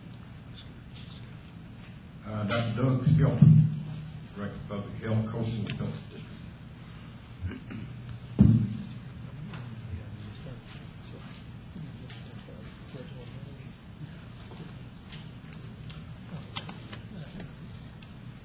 Senator Staten, Representative Chanel, members of the committee. I only have a few comments to make, but I want to thank you for your efforts to deal with a serious problem in our state. I'm here for several reasons. I've listened to all the testimony, and you ought to be given continuing medical education credit because it's been outstanding. But it makes me wonder, when you're there in Atlanta, who do you look to talk to you about the health needs of this state? What's the lead person to? Where do you look to find the kind of information that you're hearing today about the kind of problems we're facing? I want you to think about that as I make just a few brief comments to you. I'm here, one, because years ago, as the Department of Human Resources Commissioner, I became interested in emergency medical services and trauma. So I've seen it develop all the way from not having certified emergency doctors in the emergency rooms to where we are today, hopefully taking the next step to a statewide trauma system. I'm also here because I serve as the health director for the Public Health's Coastal Health District, 8 counties of Georgia. I wonder if all of you know in the General Assembly that all of our public health staff today are designated first responders for emergency preparedness and response. That is because of a federal designation. That means when they're recruited today as public health nurses, that doesn't mean they can work 8 hours a day, Monday to Friday. That means that in case there's a disaster, an emergency, they are on 24/7 call. I guess you could say public health staff are now required to put themselves in harm's way because of a federal requirement.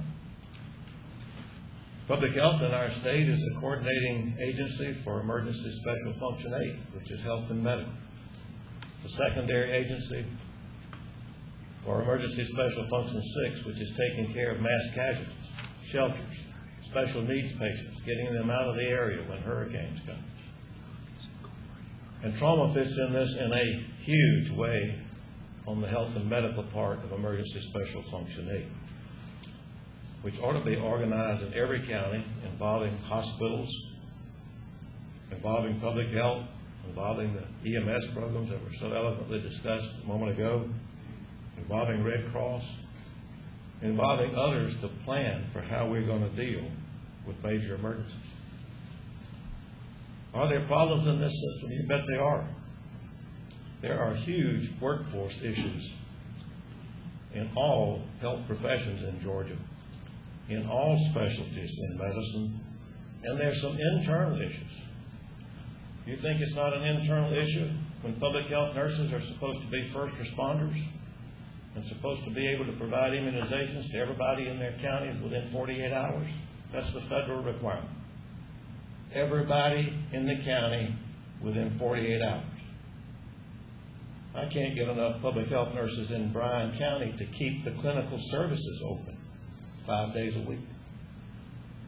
And part of the reason I can't get that is because some of my fine hospital colleagues can pay nurses $20,000 to $25,000 a year more annual salary than the state allows them to be paid in the public health program. And it's even worse for licensed practical nurses as to what they can get paid. So here we have the federal government solving their problem about the next emergency by saying to the state of Georgia, you've got to be able in pandemic flu to immunize everybody in every county in Georgia within 48 hours using your public health nurses to do that. There is no way. So when that doesn't happen, who are they going to blame for it didn't work out? We didn't do it. It was a federal requirement. We weren't able to do it. So those are some of the issues that we face. Medical education was mentioned. Many of you know me. I've had a career committed to that. I'd like to see more education across all health professions. We started out in Georgia with some of the support for several of our medical schools targeted at certain specialties. That was a quarter century ago. We need people in primary care. We need people in all the specialties. We need to quit worrying so much about recruiting everybody that's a Georgia resident. A lot of these good kids would come here from other parts of the country, get educated, and will stay here and practice. In fact, you ask the physicians that testify here today, many of them came from other states, trained here, then settled here, help us meet our problems. Let me close by commenting on something somebody else said. Emergency care is highly fragmented. I agree with that. But from my view, the state's health activities are highly fragmented. And out of that fragmentation has come a loss of $10 million in public health funding over the last 5 years. No effort to pick up $3 million in lost federal emergency preparedness money. You would think if our federal government is helping us build the capacity to take care of our citizens when they're challenged with a hurricane, that we as a state would at least try to pick up some of that money when the Fed pulls it back. As far as I know, nobody even brought that to your attention or asked you to think about it, because I believe if they had, you would have thought about it. So I wonder, where do you look when you look for health leadership in the state? I know where you look when you look for transportation. I know when you look for some other places. And I used to head the Department of Human Resources before that term meant a personnel agency. I wonder today, are you getting the messages you need to get about the health care needs of our state? Thank you for the opportunity. I'd be glad to answer any questions. No questions. Thank you. Thank you, Dr. Skelton. Thank you very much, Dr. Skelton, for your testimony. We're now going to hear from Christopher, is it Schleicher? Exactly. Very good. Getting better at this. We welcome you and your testimony.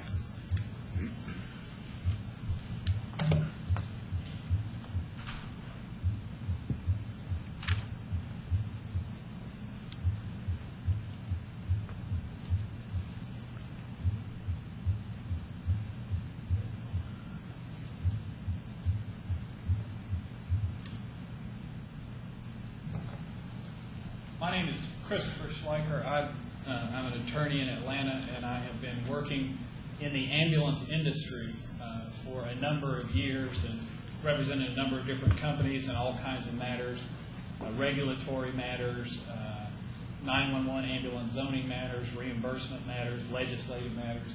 And I've been the principal attorney for Rural Metro Ambulance here in Georgia for about 8 years. And Mr. James was going to be here with me today, but I think he's still in the security line at Hartsfield right now. So I want to just tell you quickly a little bit about who Rural Metro is. Very big company. We handle about 60,000 emergency calls in Georgia each year. We're in 22 states. We employ about 350 people here in the state of Georgia. Generally, I want to focus a little bit on diversion, the issues that raises for an ambulance company in the street, and then talk about very quickly a couple of solutions that seem workable from our point of view, or that at least seem necessary. The key elements that we think would be necessary at the field level where we work on the street would be public education, regional coordination of resources, and prioritization of patients. As far as which of these elements are currently in the system, none of them are. The ambulance providers, and our work is mainly in more urban settings, so it's a little different than what Courtney was describing to you.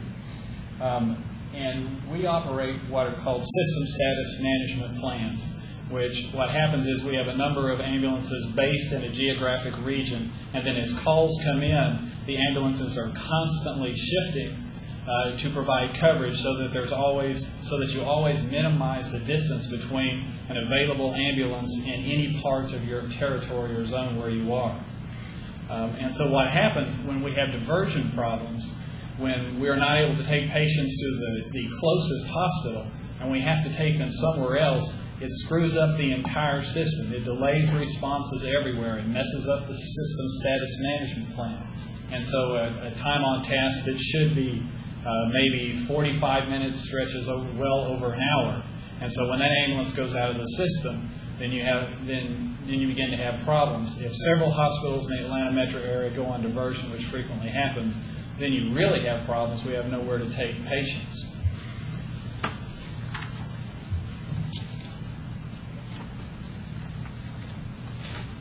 And one of the problems with the current system is that it leaves the decision making as to where a patient who is in critical need of emergency care, where that patient's going to go, the choice about the most appropriate destination, is left to the least trained person.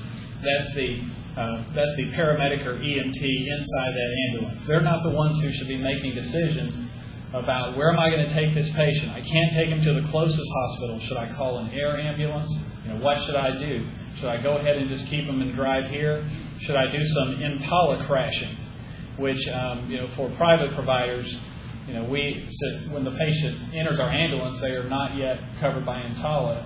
But we can go to a hospital that tells us they're on diversion, not taking patients, and once we get on a hospital parking lot, then they have duties under EMTALA to assess the patient. Well, that's a really bad way to run the system. It provides, it disrupts the relationships that we have with the hospitals and the providers. But on the other hand, what we have is our EMTs and paramedics are like the messengers stuck in the middle of the system, and they're sitting in the back of the ambulance negotiating with the hospitals and negotiating with the patient about where that patient is going to go. And what happens is the patient spends more time in the back of the ambulance than is necessary when they should be in a hospital somewhere. The things that we think that would help improve the stresses on the system that result from hospital diversion are, first of all, educating the public. There's no real funding for that currently, to educate the public about what hospitals provide what kind of care. A lot of times patients just insist on going to a certain hospital. They've been there before. They like it. They don't understand that only certain hospitals can provide certain kinds of care. They don't understand what diversion is and why they need to go somewhere else. And under Georgia law, in the end, the patient has the choice about where they go. So the lack of public education causes a lot of problems.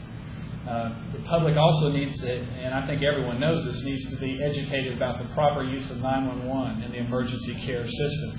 We need to have some alternatives so that we can divert and triage calls away that don't belong in the trauma system, but that we have some place for those calls to go, and eventually that we have some place for those patients to go that's not in the trauma system. We need to, improving the 911 triage is part of that. There are many areas in Georgia that don't have accredited PSAPs, and so the people there who are doing the dispatching and don't have the proper training, and this results in more inefficiency in the system. Patients not going where they need to go, not going to the most appropriate hospitals, patients going into the system who don't need to be in the system.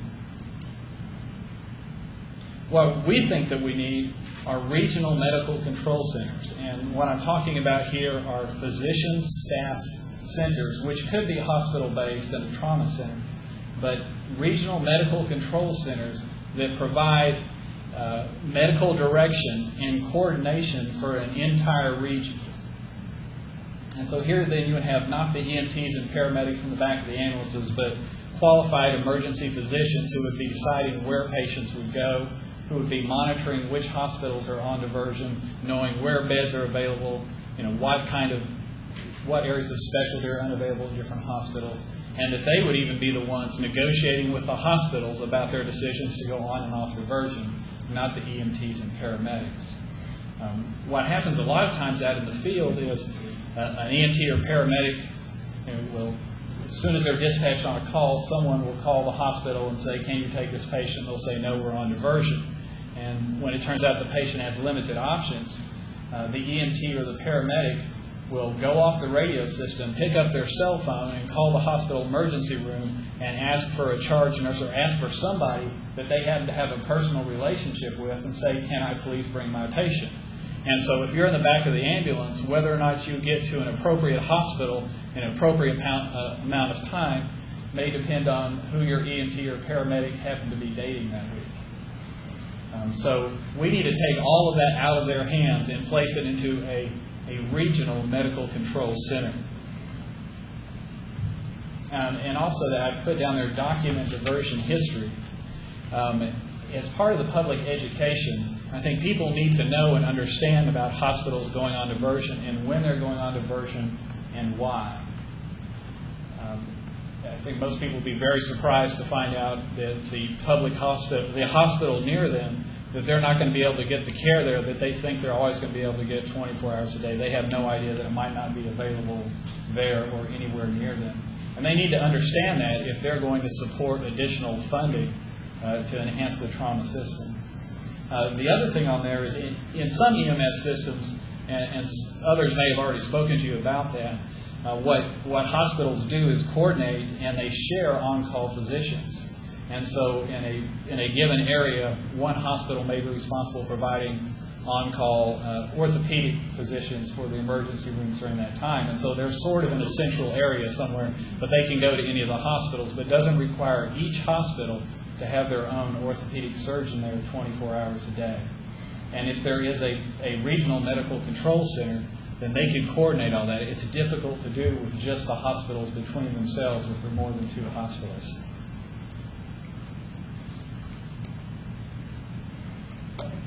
And this is an issue too that, and we certainly don't want to offend anyone here, but we've had, and other providers have had some really bad experiences, where a hospital, and most people don't do this, and I don't think that, and I think this experience is certainly not with the level 1 trauma centers, but with other hospitals and even with just acute care hospitals that are not designated trauma centers. What happens is they go on diversion, and we've had the experience where one of our medics or paramedics will convince somebody to allow them to bring the patient anyway, and the hospital's been on diversion for hours, and when they get there, the emergency room is empty. There are plenty of beds, but the problem is that the hospital beds, the beds for admitted patients, there are none available there, and in some hospitals, at least it's been our experience, that's because those beds are reserved for elective surgeries. And so it's not an issue of, it's not always, it is most times, but it's not always an issue of staffing the emergency room. Sometimes it may be a question about how a hospital chooses to use its resources. So we just think that trauma patients ought to have priority. And I think a part of making it more generally available when people go on diversion, when hospitals go on diversion, how often they go on diversion, and for what reasons. If there is some regional authority or center that's looking at those things and evaluating them, I think that this kind of problem will go away.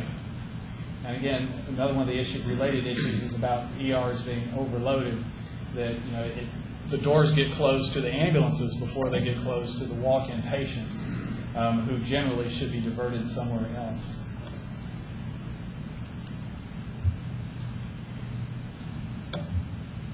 And I think most of these things here that you have already heard about, and I don't have anything new to say there except about the last thing, about fast-tracking certificate of need process for freestanding emergency rooms. And we had hoped to have somebody here who operates what's called an emergency hospital. They do it in the Phoenix area. They weren't able to be here, and they would be more than happy to come to one of your later meetings to talk about what they do. But essentially what it is, it's just a freestanding emergency room. And trauma patients go there, and if they may have surgery there, they're stabilized there, they stay there for a relatively short period of time, and then after they're treated, and stabilized, and there are decisions made about where is the most appropriate hospital for them to go, and so then they're transferred out. And this is a new way of thinking about how to handle trauma care. It's kind of a new paradigm about separating the trauma centers or emergency rooms from the hospitals, and allowing having these freestanding facilities that their only function is to receive emergency patients. So that's all they do. They hire trauma physicians, and when they need help in the specialties, they share those physicians from surrounding hospitals. But that model has been successful. I think they've tried it in about 6 different states, and it seems to be a very effective way to handle the problem. Just something to think about going forward.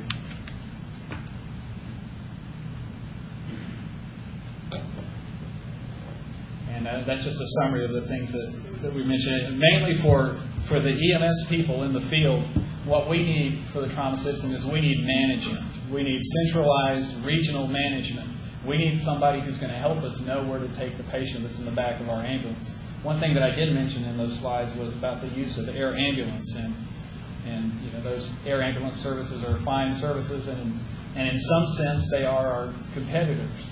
But there are many instances where a patient will be within 10 or 15 minutes of an appropriate hospital, but that hospital is on diversion for some reason, and so the patient ends up having to take a helicopter to, let's say, Grady from somewhere else in the Atlanta metro area.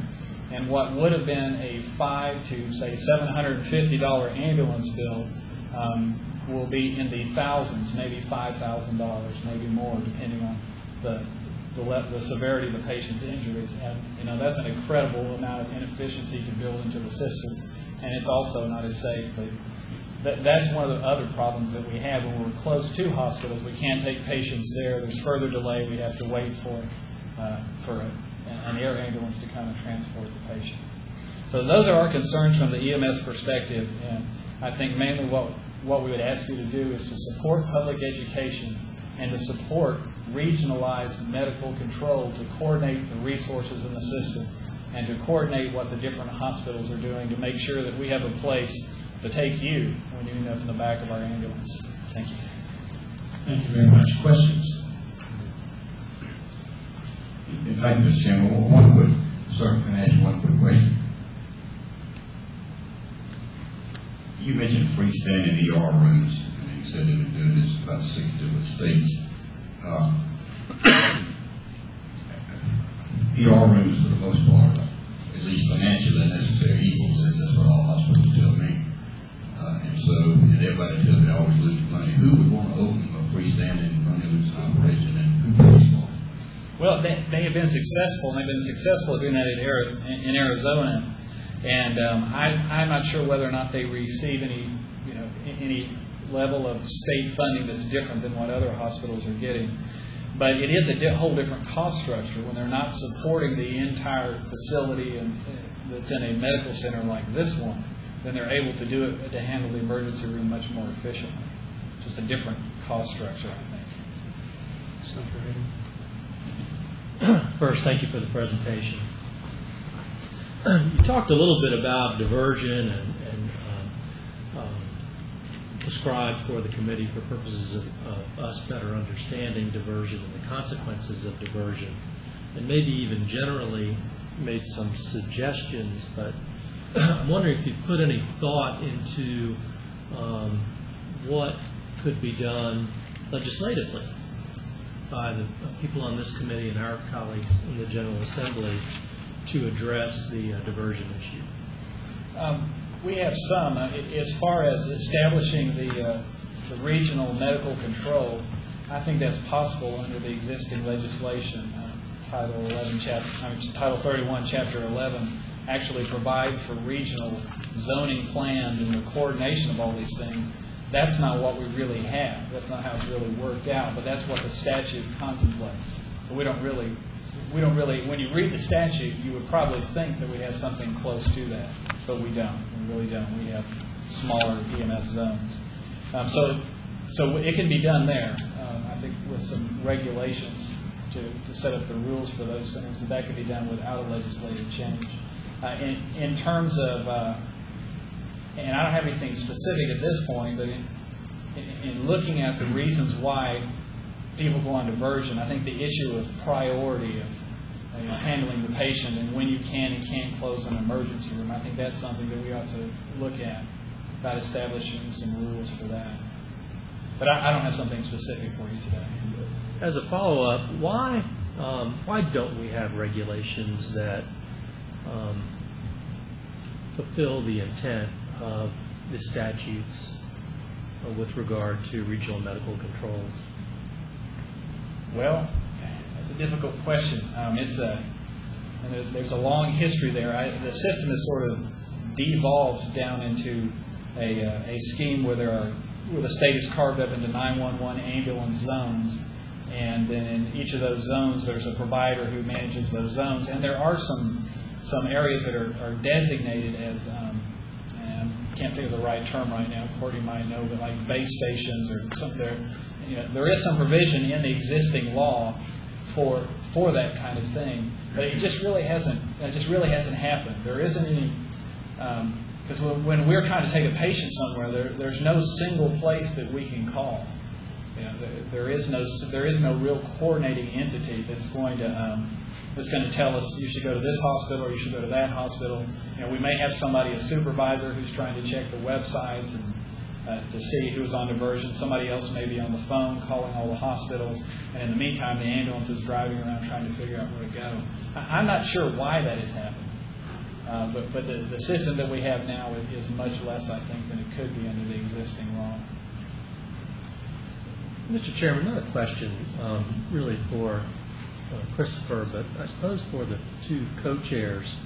It seems to me that this issue of diversion is so central to providing immediate and even medium-term relief. And some of the other issues we're addressing are so structural and thus longer term in nature. It seems to me it'd be appropriate for us at one of our later meetings, or maybe even to invite this witness, because he has the benefit of a dozen or more, I think he said 22 jurisdictions, 22 states, right? 22 different states, to find a way to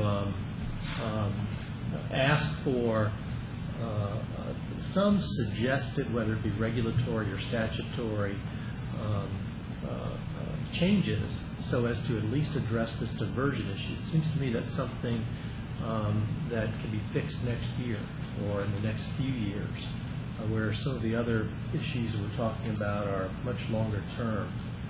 I'd be interested to hear your response, and I've sort of volunteered you, I suppose, for some work. Don't let me do that if you can't. But I don't know if we have the opportunity over the next two meetings, final two meetings, to take that issue on very directly and narrowly. Thank you, Senator. It's certainly an issue that we've heard time and time again throughout our proceedings and as we've heard testimony. So I do think it should be on the list of the things that we are considering as we prepare our report to take back to both the House and the Senate. There may very well be some things that we can do more quickly there than in some of the other areas that we're concerned about. But I appreciate your concern. We will certainly duly note it and see if we can have some more testimony on this issue between now and our final meeting, or at one of the final 2 meetings. Any other questions? Thank you very much. Thank you. Let me just double check to see if Dr. Gary Nelson has returned to the room. We had understood he was here, but perhaps not. If not, then that concludes the testimony of those we have on our list who have requested to speak before the committee today. So we will very quickly conclude this third meeting of the Joint Comprehensive Trauma Services Study Committee. Let me say a word of thanks to our hosts here at Memorial Health University Medical Center. We appreciate very much the hospitality we've been shown, the tour, Amy, especially your hospitality last night for the Low Country Boil. This has been a very good meeting. I also want to thank the stakeholders. We knew that this would be a very important meeting as we heard from people who are on the front lines on this very important issue that we are studying. And so we appreciate your input, your patience, your coming all this way to be a part of our meeting today. Let me say a brief word about our next meeting. It will be on November the 28th. That is a Tuesday, I believe, rather than a Monday, because we'll be coming off the Thanksgiving holiday weekend. We're going to be meeting in Thomasville. Our host will be the Archbold Medical Center there, a level 2 trauma center, and an area of the state doing yeoman's work in an area of the state which is underserved. And so we look forward to that meeting. The theme of that particular meeting is going to be an opportunity for us to hear from experts in other states who are perhaps a bit further down the road than we are on this particular issue. So we have invitations out. We're in the process of putting together a list of individuals who will be giving testimony. If you have suggestions, if you have names of individuals or organizations, someone suggested this morning, I believe, that they knew many of the people in these states that are considered to be model states. We want to hear from you about that because we are in the process of putting that meeting together. Unfortunately, there is this little thing called an election in a few weeks, which involves a few of us, and so we will not be meeting again until November 28th, which is after the election. Any other questions or comments from members of the committee? Thank you, Mr. Chairman. On behalf of Chairman Larry O'Neill, go ahead, buddy. Said again for today. I would also like to thank Bob Corbin and Amy Hughes and all of the folks here at Memorial Health, the staff, for your great hospitality, and also for being a real asset to the state of Georgia, in particular this part of Georgia. You provide life-saving health care to a large number of people, and we at the state level appreciate it. I think it's important for those of us in the General Assembly to come out and see facilities such as yours firsthand.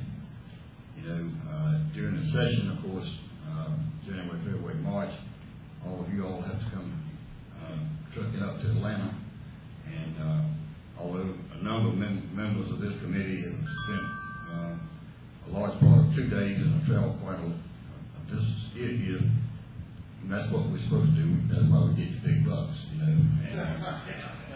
But I also would like to thank the other folks here, the presenters and staff and other interested people for coming here and testifying for this committee. The work we are about is serious business, and it's my hope that we will come to some conclusions at the end of this process that will be beneficial to the citizens. Thank you very much, and on behalf of my co-chair, Representative Larry O'Neill my thanks to Representative Chanel for his help today in co-chairing this event. If there's no other comments or questions, we will stand adjourned once again with our thanks to each and every one. See you later.